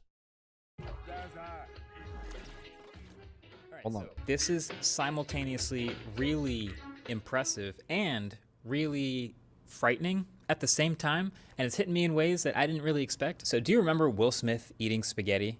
Do you remember when this was what AI-generated videos look like? Remember when we said, okay, this AI stuff is cool and all? Someone looks at this and goes, dude, we're like a decade away. We're like a decade away from this ever even doing anything, right? But clearly there's a long way to go before there's any need for... Wintar, did I miss your hold on one second. Did I miss you during the thing? Did I miss your stuff? No. Okay. I saw your name earlier. And now it's green, so maybe it was an error on YouTube. For concern. If you did, well, I appreciate it anyway. Welcome to the future, people, because this is also an AI-generated video. This is an AI-generated video. Okay? Now, there is no audio, obviously, yet. But B-roll, man. This person doesn't exist. This guy is not an actual guy. And so is this, completely synthesized out of thin air by computers. This one too. This is not real. Absolutely ridiculous how far we've come. Look at that. This is AI. You cannot trust anything that you see. Wouldn't it be cool right now if I told you I'm not even here? This is not actually me. I'm AI generated. In literally 1 year. This does feel like another ChatGPT, DALL-E moment for AI, and maybe I'm overreacting because, okay, I'm a video creator, so an AI that's actually doing my job, maybe that feels a little more threatening, so I'm particularly impressed by it, but also this... I'm very impressed by this, coming from a film. Like, people in the movie industry, do you understand that I can make a movie right now? All AI generated. You know the dreams that you have when you're sleeping? They're like weird fucking dreams that you're just like, you come up in your head and you're like, that was crazy. I was like in a shopping cart on I-95 with an airplane over my head with a witch next to me. Like, you're like, why did I dream that? Right? You can make that happen now with no budget. No budget. This stuff is really good. So today, Sam Altman and OpenAI announced a new model called Sora, and it can generate full... You know what's weird? I'm playing with a guy in Helldivers named Sora. Coincidence? I don't know. Up to 1 minute video clips from just text input. So the same way DALL-E was able to understand our text input and turn it into a photorealistic or stylized image or whatever you want, same thing with Sora, but now since it's videos, it also needs to understand how all these things like reflections and textures and materials and physics all interact with each other over time to make a reasonable looking video. And of course, right away, there's a bunch of examples on their website that are crazy. You know what's really impressing? Watching him, he's been on the platform for like 13 years. Watching him be a kid to get to an adult, it's crazy to see, like, on the internet. Crazy. Now, before I show you these, I just need you to keep He does really good videos, tech-wise. this in mind. You're about to watch a bunch of AI-generated videos, and you know that you're about to watch a bunch of AI-generated... Right, we know we're watching AI-generated, and we still can't think that it's AI-generated. content. So your brain, you're already looking Sure. for this stuff, and it's not perfect. You will find imperfections, but not everybody who sees AI-generated content on the internet knows to be looking for that. So also keep that in mind. This is also the worst that this... And knowing is half the battle. Now we know. And knowing is half the battle. technology is going to be from here on out. So, okay, here's one of the videos. There's no audio to any of these clips, but the prompt for this one is a stylish... Okay. Look how sick this looks. Okay. Now, obviously, there's the same type of people in the background, like this and this and this. Okay, there's people that are the same. Okay, but look at the reflections. If you didn't know that this was AI, okay, if you didn't know, you're just flipping through Twitter, going through Twitch, whatever. Okay, you didn't know this is AI, you would have no idea. No idea. But then if you look, you start seeing other things and you're like, what the hell? Woman walks down a Tokyo street filled with warm, glowing neon and animated city Like you can see signage. the person in the background, like this person in the white. Watch, I'm going to back up for a second. Watch the way this person walks. There's no audio to any of these clips, but the prompt for this one is: a stylish woman walks down a Tokyo street filled with warm, glowing neon and animated city signage. She wears a black leather jacket, a long red dress, and black boots.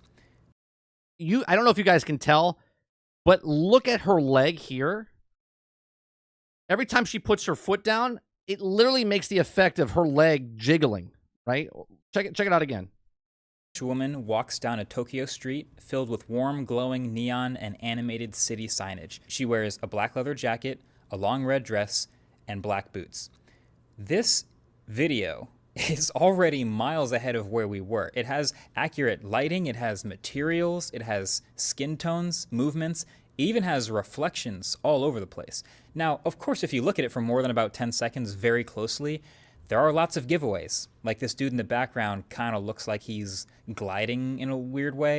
The frame rates and the reflections in the water are for some reason lower than the rest of the video. The camera movement overall is just a bit inconsistent, and it just, I don't know, it just kind of feels a little bit. Dude says, how many jobs would be required to shoot a segment in the length and quality? Okay, so just put it in perspective. A shot like this, first, you would have to get permits. Okay, let's say this was a commercial we were shooting. Okay, one, we have to get permits. We would have to close down the street, so that's pretty expensive to do. Let's say you would do it in the middle of the night, less traffic, close the roads down and whatnot. So you have to get permits. You would have to get releases. You would have to hire all the extras in the background. Okay, you would have a makeup artist. You would have a lighting guy. You would have a director of photography. You would have at least a gaffer, 2 grips. You would have a whole camera team. You would have a minimum 30 people just on set for crew. Okay? You could do it 15 on a lower budget. Okay? That's just that. Then you would have to have at least 1 PA, if not 2. You have to have you have to have an assistant director. You have a director, right? Cinematographer. Okay? You have all of these things happening. Then you have to cater food because you have to feed these people. Okay? You have to do all of this. Okay? Very expensive. Or I sit in my nice house and type on a keyboard and get this. It has materials, it has skin tones, movements, even has reflections all over the place. Now, of course, if you look at it for more than about 10 seconds very closely, there are lots of giveaways. Like this dude in the background kind of looks like he's gliding in a weird way. The frame rates and the reflections in the water are for some reason lower than the rest of the video. The camera movement overall is just a bit inconsistent, and it just, I don't know, it just kind of feels a little bit off. But then again, this is where we were 1 year ago. So just keep that in the back of your head for all this. Okay, how about this one? This is another one which has a... That's not true, Titan. They still close down streets and stuff. It all depends on what your budget is and the money it brings in. If someone goes to Atlanta, Georgia, and wants to film a scene down the street, if the money's correct, they incentivize people to do stuff like that because it brings economy to the city, right? So sure, they do a lot of tech stuff, green screen and whatnot, but they still shoot practical on set in cities. A long prompt about a camera following behind a white vintage SUV with a black roof rack as it speeds up a steep dirt road. This in the past, right? There's a couple ways you could do this, right? Obviously, you could use a 360 camera where it gets rid of the pole. We used to use a Russian arm, which was a Porsche with a gimbal on top of it, okay? And I was trained in this, where you see the car commercials where the crane comes around and swings around the thing and then lifts up and stuff. That's a full kit, right? There's only 2 of them in the entire world, Okay, one in North America and one over in Europe. Okay, and all the stuff that's being used would be this, where now you can put on a phone and do the stuff, sure, but now you don't even need that. Now you just need to type it into a computer. This is also, again, really good. It kind of looks a little more video gamey because of how rock solid the drone footage is, but clearly very usable. Here's another one. A litter of golden retriever puppies playing in the snow. Their heads pop in and out of the That's crazy, dude. The amount of detail on that snow. Snow covered in it. It's so good. It feels like the So good. physics of the fur and the ears and everything with the snow flying around. We are in trouble. As a society, I'm telling you right now, don't believe anything you see. Nothing. In slow motion is incredible. I've looked through all of the sample videos on OpenAI's website, and clearly these are the hand-picked best ones that they chose to share, where they just put in some text and then get a video and don't modify it. But there's really impressive stuff in there. Some of it has humans, some of it doesn't. Some of it is more realistic. Silence says, wait, you have to feed them? Nope. Going AI. Feeling like the truck driving one, but some of them are more video gamey or more First of all, let me tell you, drones have come a long way over the years. I used to have to get a license to do drones, okay? And now you don't need that, right? I mean, you still need a license if you're flying it, but commercially, anyone could go pick up a drone, and anyone's a professional drone pilot now, okay? You could tell the difference between a professional drone pilot and a non-professional drone pilot. But basically, technology has come such a long way with drones that you would have to rent the drone because they were super expensive. But now they're down in such a consumer-based product where a couple $100 gets you a drone with a nice little camera on it, and you can do whatever you want. Now you don't even need a drone. Now you don't even need a drone. You don't need a drone. You don't need a location. You don't even need the birds or anything like that. You just type it into a computer. Stylized. A lot of it is slow motion. I just have to say how insanely fast these models are improving is... Of course they're improving. Exponentially, technology gets faster and faster. Okay? I've seen things that I can't talk about because I signed NDAs, okay, that would blow your fucking mind about a technology, okay? Genuinely, like, that's the shocking part. Like, I remember not even that many months ago, DALL-E 3, really, really high end. This is what the public, this is what's in the hands of the public now. And you could always still find something off about it. Like, especially if you ask it for something like a photorealistic image of a human, something about like the hands or the ears would always just be a little bit off. Never mind the physics. But even this video here is crazy at first glance. The prompt for this AI-generated video is a young man in his 20s is sitting on a piece of a cloud in the sky reading a book. This one feels like What do I think the military has? I can't tell you what the military has. 90% of the way there for me. Like, it's beyond the uncanny valley of like Apple's personas, which are actually based on humans. This is a made-up person. I mean, his eyes are kind of weird, and the motion of the pages in the book are kind of odd. And yeah, obviously he's in a cloud, and that's a giveaway, but like the lighting and the shadows and the skin tones, and then all the realism of the textures on the shirt and the way the shirt and the pants move and the hair, they're all really impressive. And then for this one, This is impressive. This is impressive. Typed in a movie trailer featuring the adventurers of the 30-year-old spaceman wearing a red wool knitted motorcycle helmet, blue sky, salt desert, cinematic style, shot on 35mm film. A lot of you guys don't understand what we just looked at. The 5 seconds clips that you just see, that's 3 days worth of work for an entire crew. Hotel, driving out there, food, catering, all of the stuff. Nothing, right? Like, it's insane. The amount of gear, equipment, different lenses, right? It's insane what all of this Typed is in for just a a couple shots like this. Featuring the adventurers of the 30-year-old.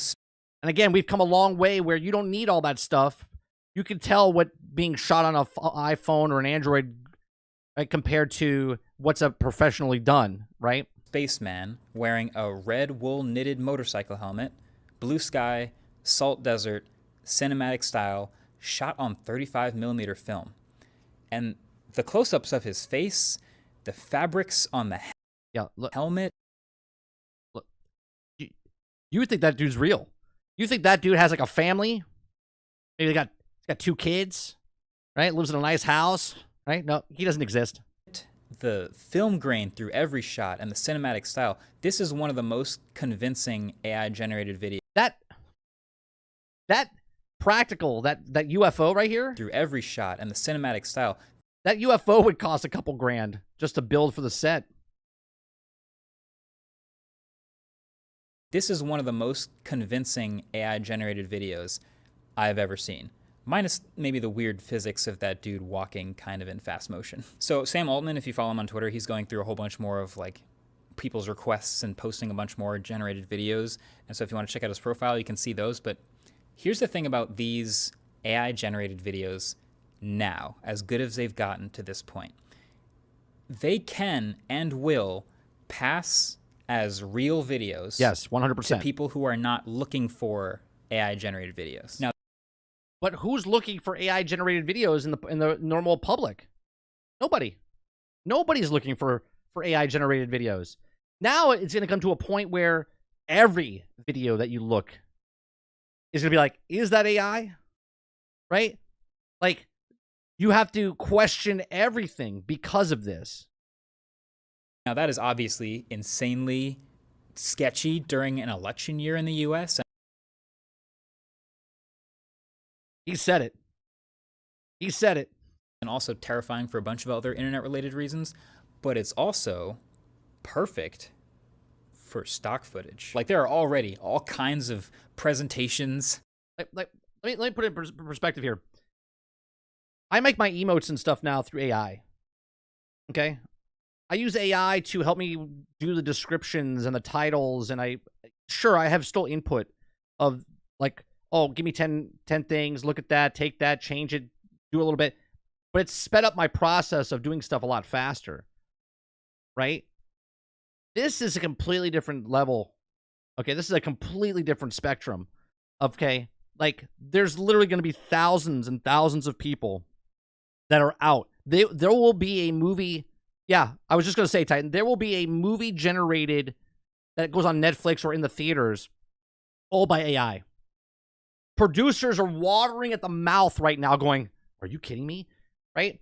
All of a sudden, writers and people that know how to use this technology are going to skyrocket through the roof.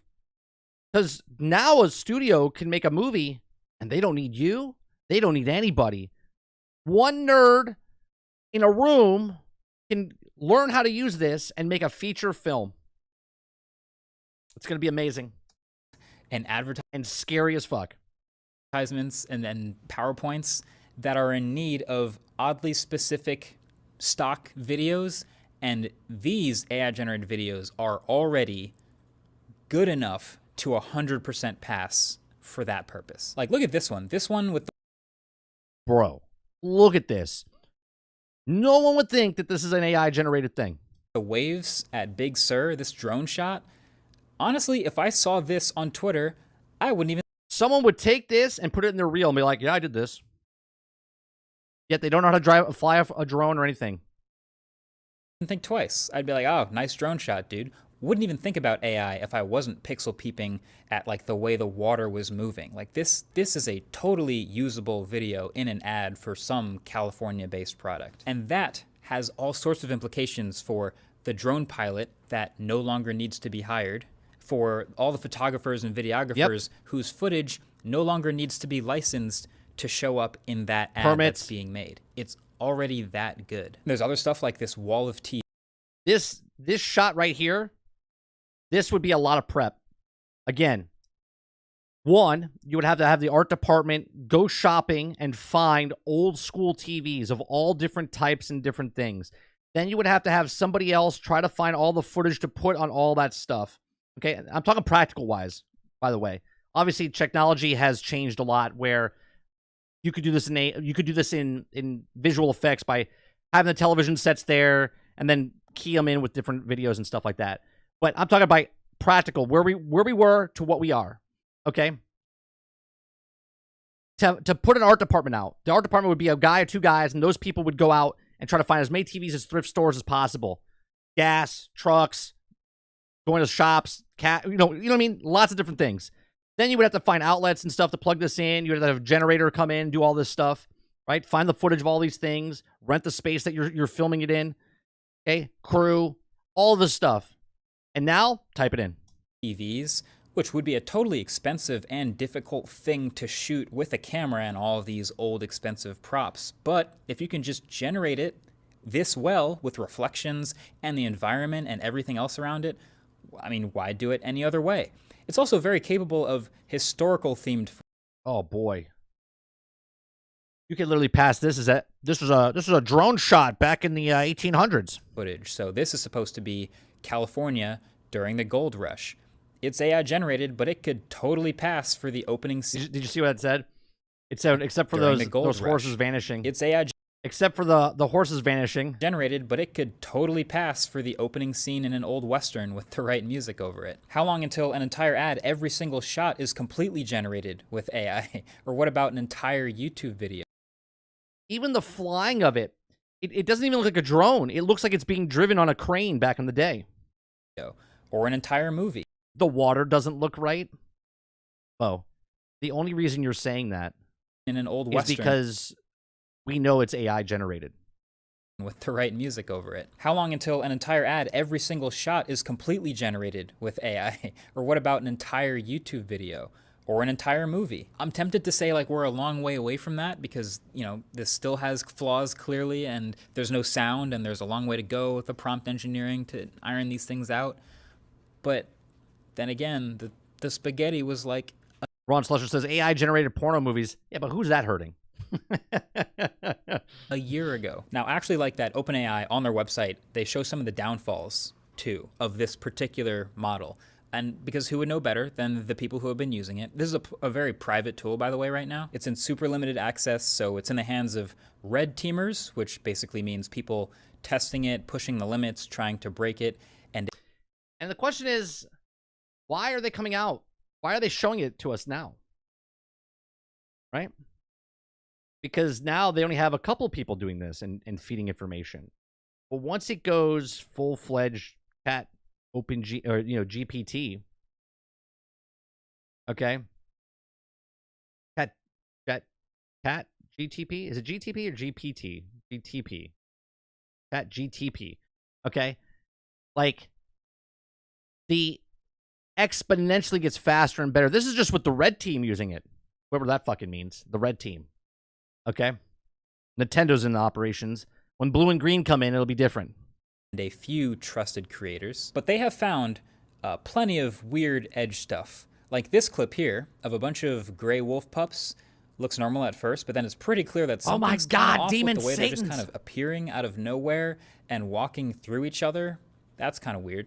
Or this clip of a guy running on a treadmill, which, I mean, I don't really have to say much more about why this one's weird, but this is my favorite one. Again, just try to put yourself in the mind of someone who's not expecting AI. You're just scrolling through Facebook or Twitter or something, right? So you just see this video. So first, I just want you to watch this clip as if it's just a stock video you found of a grandma celebrating her birthday, and just try to think like, I wonder what birthday she's celebrating, right? I don't know. How old? She looks like a bad actress. Like, look at the cake, lady. I used to hate working with people like this. Okay? Like, if you look at this, like, this is what happens in real life when you're filming people. You're like, okay, I need you to look at the cake. Okay. And this person's like, stop staring at the camera over here, right? Like, this one's looking at someone else over here. Like, pretend you're looking at, this is the person in frame. Look at this person. It's her birthday. Okay? It's good to know that the AI is as stupid as real people. How old do you think she is? 60? 65? Maybe it's the big 7-0. She seems to really like that cake. Like, hey, yeah. Did you see it? Did you catch that? Yeah, the candles are all messed up. She's not even looking at the goddamn cake. I'm gonna play it again, but this time watch the video knowing that AI generated photos and videos have trouble accurately doing hands. I'll play it again. And now it feels super obvious. Like every time you watch it, watch a different set of hands. It gets weirder and weirder. You can watch it like 5 times and there's dead giveaway after. Oh, talk about this person's hand. Well, maybe she's got a disability. Come on, why are you pointing that out? Watch her hand. Watch her hand. Different set of hands. It gets weirder and weirder. You can watch it like 5 times, and there's dead giveaway after dead giveaway. Not even mentioning the weird inconsistencies with the direction of the wind on the candles. But even as I'm saying all that, even as it's coming out of my mouth, I can't help but remember that 12 months ago we were critiquing this. Right. So what does this all mean? Well, I mean, there's what it means now, and there's what it means for the future. Now, Sora, this thing that they've made, is clearly a really impressive video generation AI tool that is both going to fool people and also be very useful. There's also a watermark in the bottom corner of every video generated by it. So if you see one of those videos, and ideally... Look at that. Look at that. You could make your own animated film. What took Pixar 7 years to make, you can do in minutes. It hasn't been cropped out, then that's at least a pretty clear indicator that it's AI generated. It's a Sora video. But I do think they're going to have to be very careful with this. They're going to have a whole bunch of safety stuff to keep in mind. I think they'll probably have to be even more safe than DALL-E. Like, you shouldn't be able to generate people's likenesses. Like, you shouldn't be able to make a politician look like they're doing something on video, especially this year. You probably won't be able to make... Right, dude, because if Pixar didn't exist, and you typed into the search, make Pixar animated film, it wouldn't know what to look for. But because of all the hard work of people that did stuff that you can input, and it searches the web to learn and pull from, that's what it comes from, right? And what people don't understand is, if it wasn't for the history and what the past, we wouldn't have what the future is, okay? And this AI, the chat, the art, the video now, right? If those didn't exist in the past and uploaded and taught what it was that we saw, then you wouldn't have what it is. If you type in, you know, a Picasso picture, and I want to make my character from, I don't know, from Destiny as a Picasso picture, the AI generated artwork would make it based on my character, based on Picasso, what it's been fed, and to make a picture. Will Smith eating spaghetti, but it also definitely means stock video generation is absolutely going to take a dent out of video licensing. Like, I can basically guarantee that. Like, logistically, why would anyone making something pay for footage of a house in the cliffs when they can generate one for free or for a small subscription price? Like, that is the real scary part of what... Like, I could tell because, one, we're watching a video telling you it's AI, but if you watch the people walking, you can see it's like a weird little stutter and stuff that's happening. But if I'm using this for a millisecond for a real estate video, right, marketing my real estate company or whatnot, bro, this place doesn't even exist. This is not even real. What this tool implies. But in the future, it gets pretty existential, man. I mean, okay, if this is trained on all videos that have ever been made by humans, then surely it can't be innovative or creative in ways that humans haven't already been, right? I don't know. Either way, I'll have all the links below for all the Sora stuff, for OpenAI stuff, and I guess I'll talk to you next year when we look back and go, remember that first version of Sora and how bad those wolf pups looked when they spawned out of nowhere? Just remember, this is the worst that this technology is going to be. Absolutely. From here on out. This is the worst. Look how good it is 1 year later, and this is the worst it's going to be since the next time we look at it. It's scary stuff, man. Go give a like. Marcus's video. Obviously, he doesn't need my help. His link is in the description for YouTube. He's got 18.5 million subscribers. Jesus Christ, good for him, man. Started in his bedroom reviewing tech stuff, and now he's got a giant studio. 18.5 million subscribers. Yeah, can you imagine showing a house that's not for sale? Can you imagine all the bad? I can imagine all the bad people use this for. Forget the good. Forget the good. The only good I see is, like, for me, like, oh, I'm making a video, I need B-roll. You make B-roll.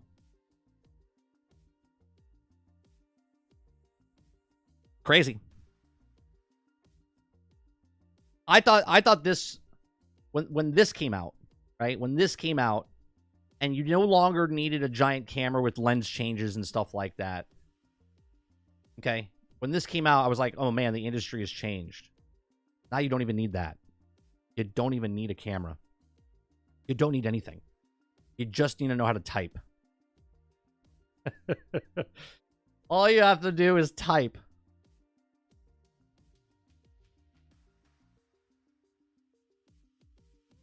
DiCaprio is sick today. Can't come in. That's fine. We just use his AI for the shots we need him for. Yeah. I know what they're doing. They're adding more GPUs to it over and over without leashing out on it, seeing what it does. Imagine it starts replicating itself and improving itself. Then it's Skynet. Yeah. The amount of artwork that's out there. I mean, here. Hold on a second. Let me pull up.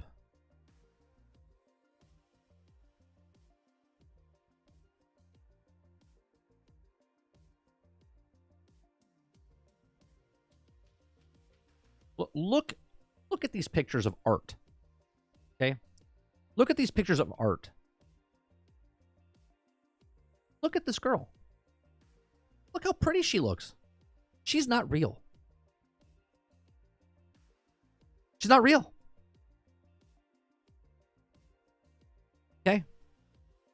This is AI created, right?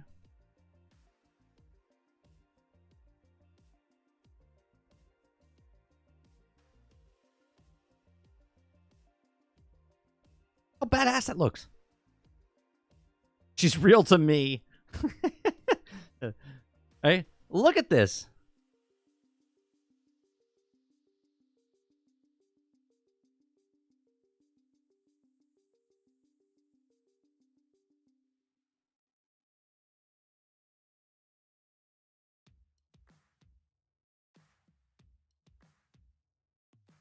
You were talking about music earlier. Yeah, the music industry is doing the exact same thing. All the art programs or industries out there are in trouble. They're in trouble. You can make your own music. You don't even know how to sing anymore. Right? You can make your music. I can write lyrics. I can make the music video. I can make the music.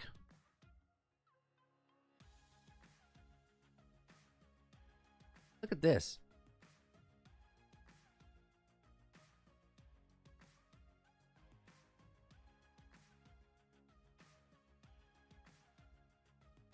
If someone posted this on Instagram and was like, oh, it's a cosplayer. Nope, doesn't exist. She's not real.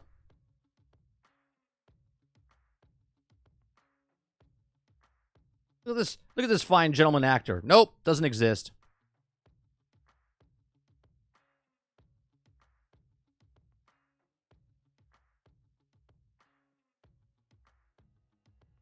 Someone that took maybe tens of 20, maybe hundreds of hours to paint and draw or whatever. Nope. Seconds.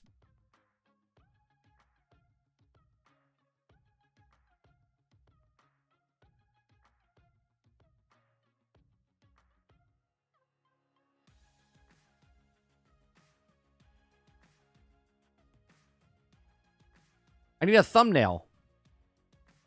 Done.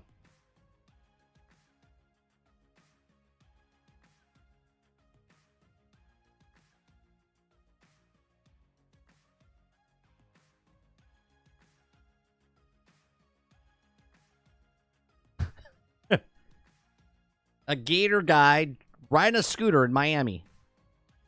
A crocodile on an electric scooter. Listening to music. It's insane. See, with me, I see it and I know it's a computer doing it. Come on.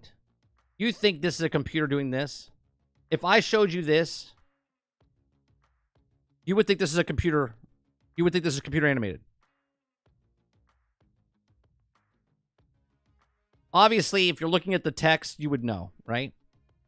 You think you would know. Obviously, text it can't pick up. Okay? Just look at her face. You think you would know that that's AI. You're flipping through your phone, going down Twitter, you happen to see her face, you would know that was AI. Come on, Salty.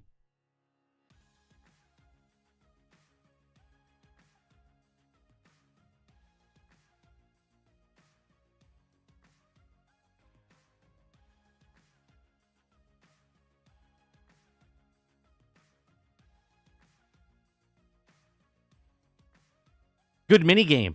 Oh, you know, Titan, that is good. We should play real or fake. Real or fake.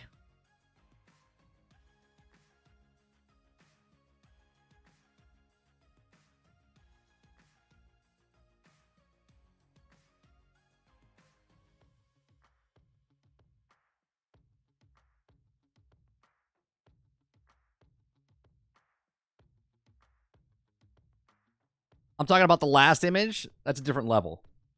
I'm just saying. I like... Brain's like, I like to play that at a strip club. Real or fake?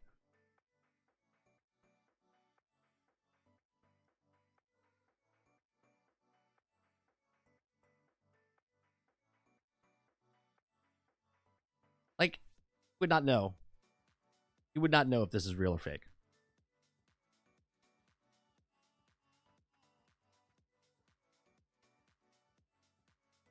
Because even real pictures now are touched up, right? Real people are still touched up. Right, it'll be a new Netflix show. Is it cake? Is it real or fake?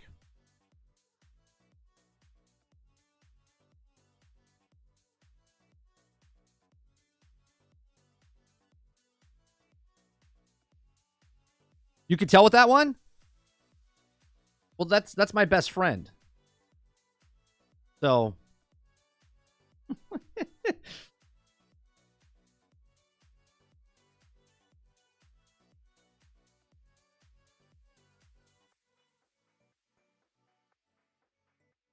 liar.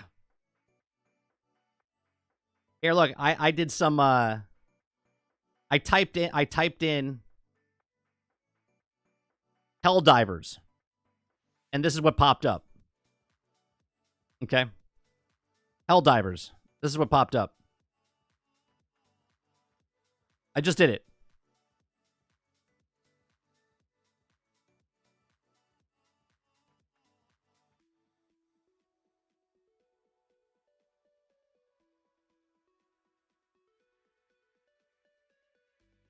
And that is me just typing in Helldivers. That's it. I didn't say anything else. Just Helldivers. Now I could take Helldiver pictures, insert it, let it learn stuff. Okay.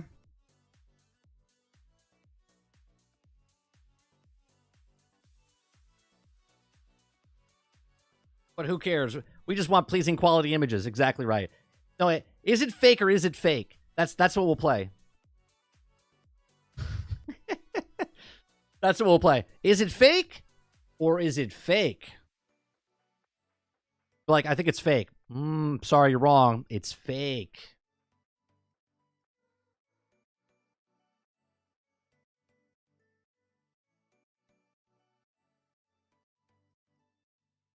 Let me show you.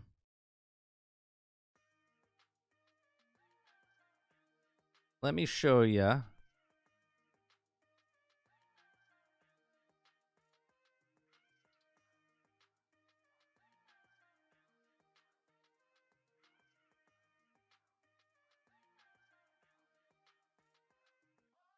I'm trying to find the one that it turned me into. Hold on. It was a long time ago.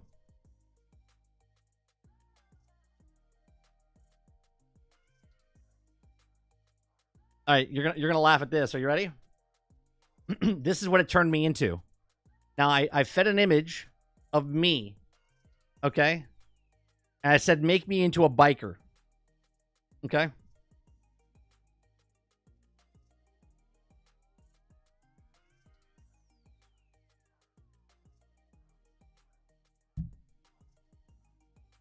I look pretty goddamn good with a little extra meat on me. I'm about 250 there. Right? I'm about 250 there.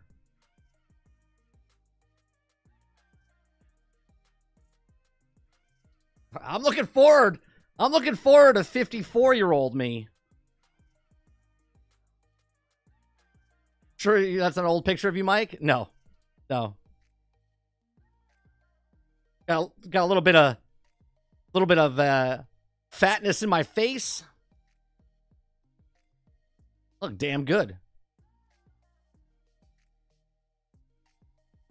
Yeah, buffed up.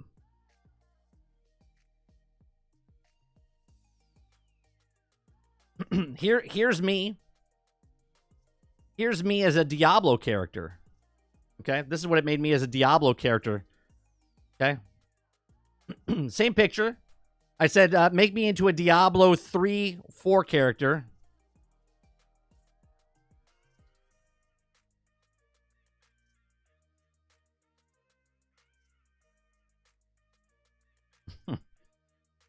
Biker gang. Come on. This guy looks like a nice guy. Hey, look at him. That's the kid that comes home and is like, my dad's a badass. I don't want to fuck with your dad. A cuddly teddy bear. A pretty damn good looking guy. I can say that it's me.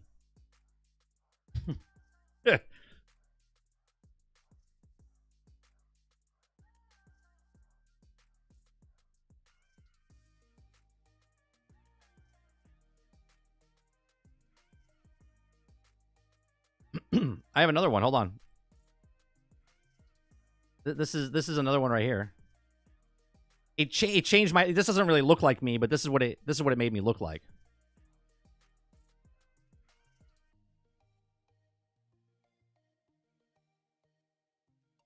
I'm jealous of that guy's beard though. Tell you what, it takes a long time to get a beard like that.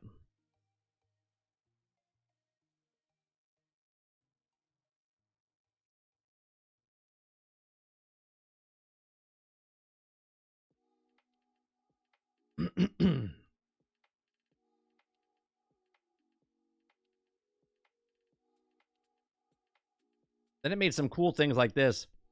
Check this out, right? I asked it to do a Jack Burton cartoon figure pop fig style. Okay? And this is what it came up with. Pretty fucking good. A little older. Okay? But goddamn.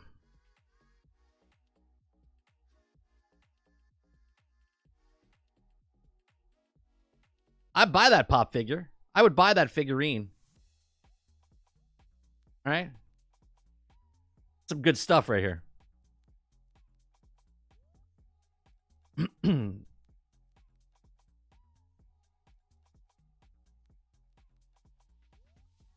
And then it made this one. This is Jack Burton with the porn stash.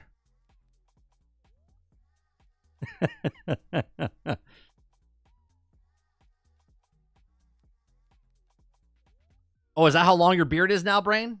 You're like Duck Dynasty?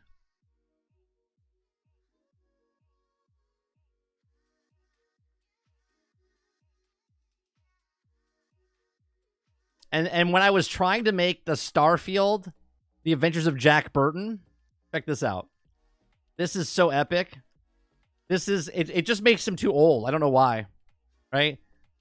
I was trying to get one to make him look like a Starfield guy. And this is what it gave me. It's so good. And think about this. If I commission this to somebody, right? I would have to pay someone. But with AI, I'm just like, type it in, try different keywords.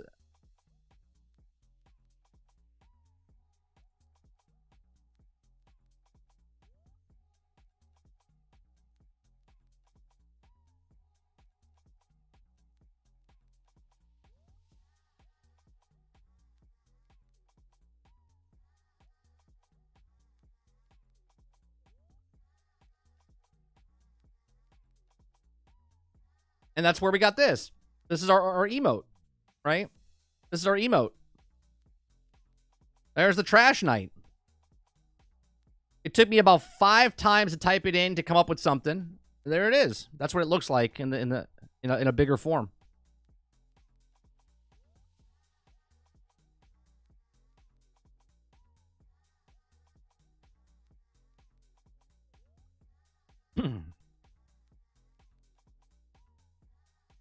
That's it. There's Trash Night.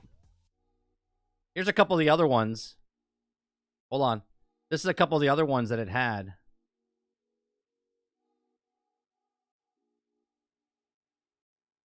Let's see.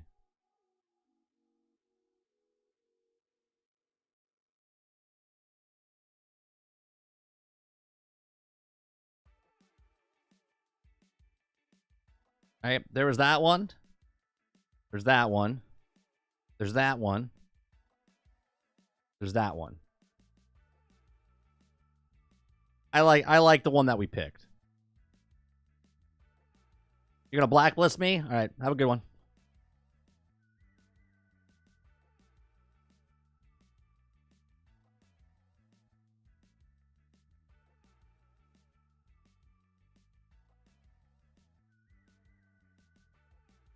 Don't threaten me with any favors.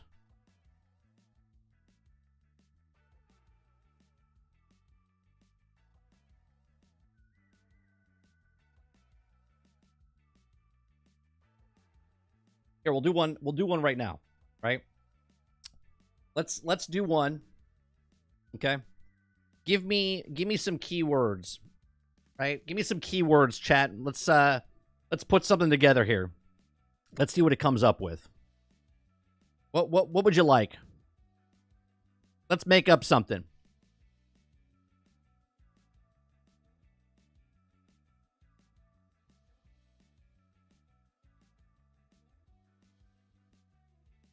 All right. Type in some prompts. All right, Gears of War. Gears of War. Okay? Give me another thing.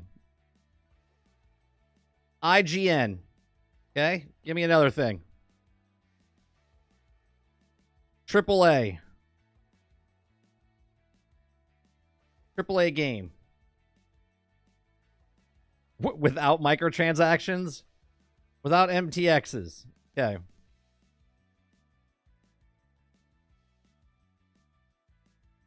Sony game. Okay. Wet and Wild. Okay. What else you guys want? See what it comes up with. It's like playing Mad Libs. Give me a setting. Give me a setting. In a city, in the woods, in the desert. Give me a setting.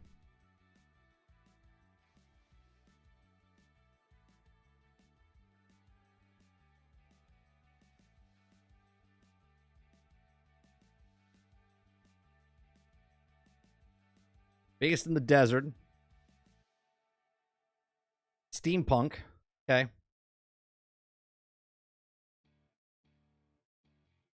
Dystopian jungle. Oh, you know what? I like that better.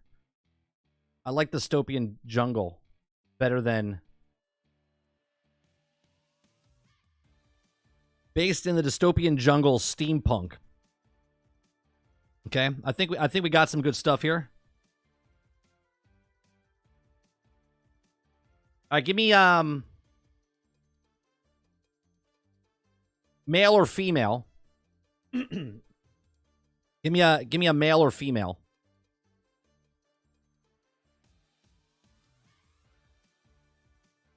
Congrats, you just created the Halo TV show.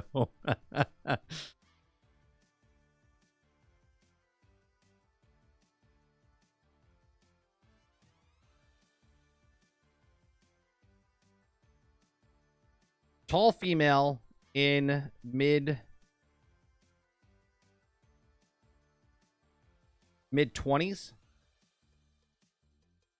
Tall female in mid-20s.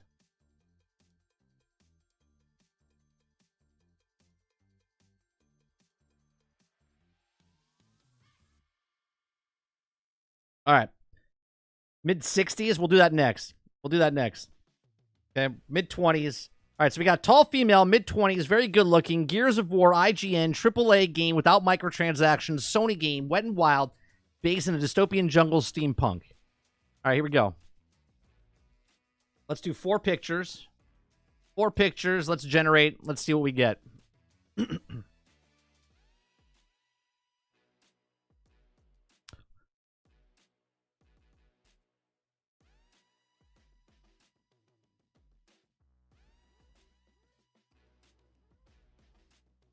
I'm excited. You know what? I'm going to shut that off. Let you guys... It's at 25 seconds right now.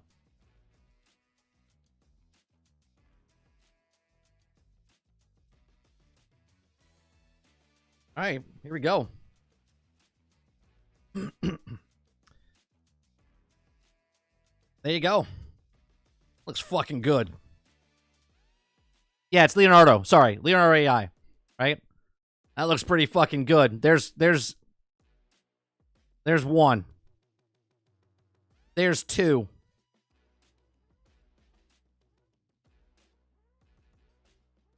There's 3.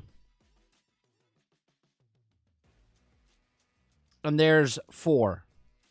Those look fucking good. That's concept art for the next video game. Okay? We just commissioned some Gears of War. Okay? It's that easy, folks. It's that easy.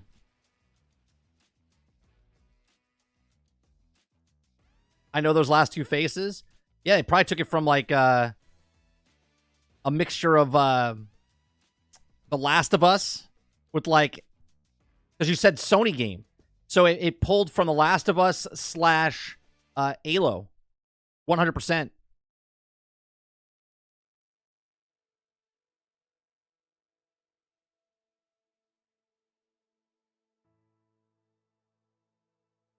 First one looks like Gina Carano. A little bit, yeah.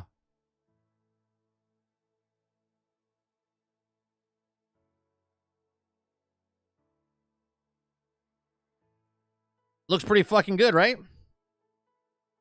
Now think about how long did that take?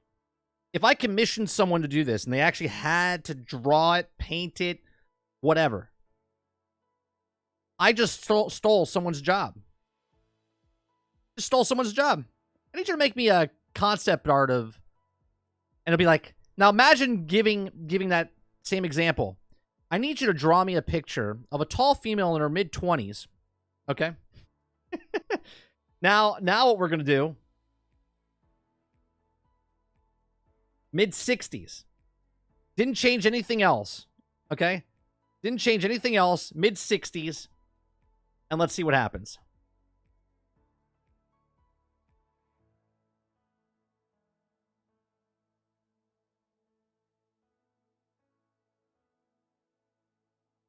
Personal empowerment's amazing, but at what cost?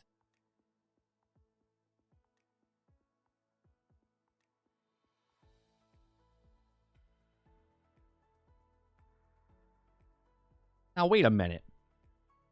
I said mid-60s, and it made her even hotter. She's not sick. If this girl's 60, I want to live in this future. Okay? I want to live in this future. Look at this.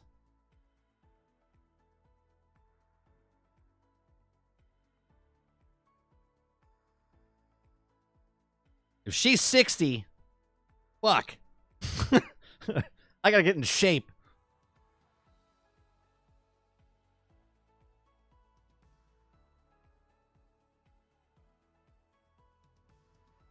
Seriously, all I did was put right here. Tall female in mid-60s. Here. Female. Age 60. Let's redo it. It's because I did very good looking. Let's get rid of the very good looking.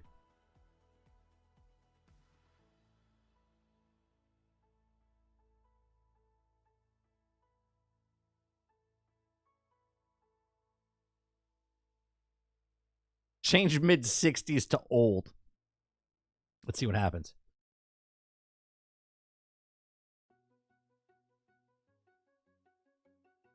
He still looks pretty damn good. Age 60. Still didn't give me... Apparently, that's a damn good-looking age of 60. I mean, I guess when you live in a dystopian jungle, you got to stay in shape.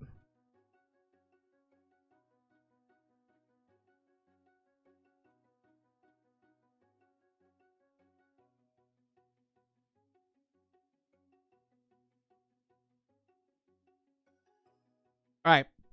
We'll do one more. All right, give me some more prompts. We'll do one more thing.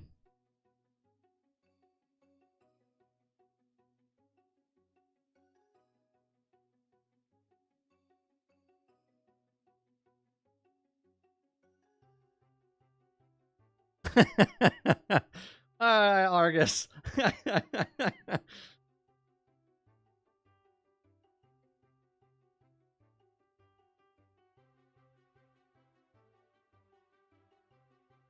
Give me some prompts. We'll do one more. We'll do one more completely new.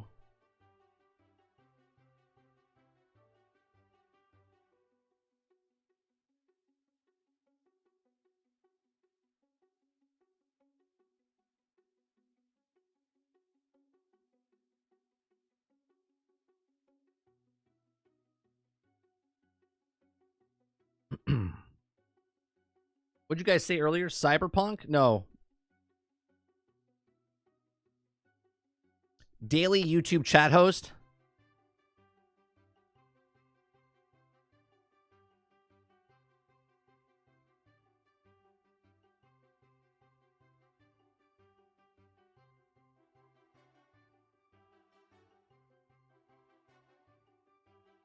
Wide shot.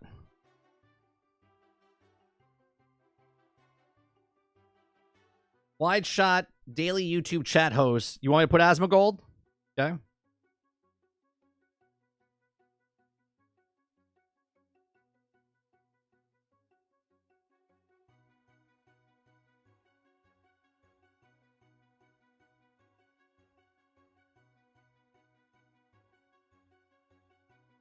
Brain says female ninja assassin in Godzilla shaped mech armor destroying Big Ben.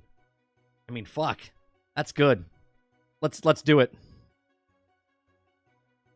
Let's do that real fast. I want to see what that says. We'll do that in a second. Let's do that one first. Hold on one second.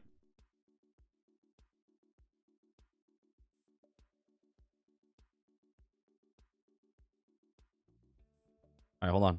I don't want you to see it. I'm not gonna go skimpy, Krebsy, because if it makes some sort of sexual thing, I'm gonna get bopped off of it. Not the program, but I'll get hit on YouTube.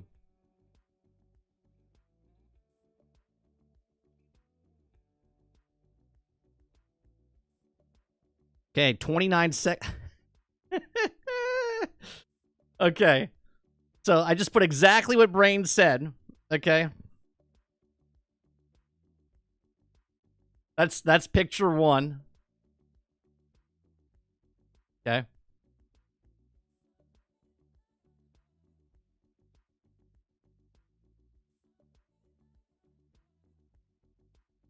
That's picture two. That's awful. That looks like a Mighty Morphin Power Ranger bad guy right there. That looks like a Mighty Morphin Power Ranger bad guy. This is 3.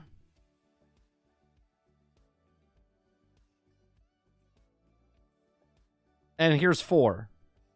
That also looks like a... That looks like a really cheaply made Godzilla suit.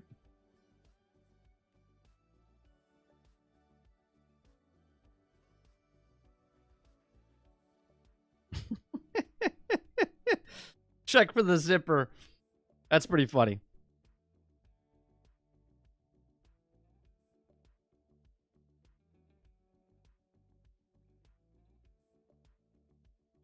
Oh, man.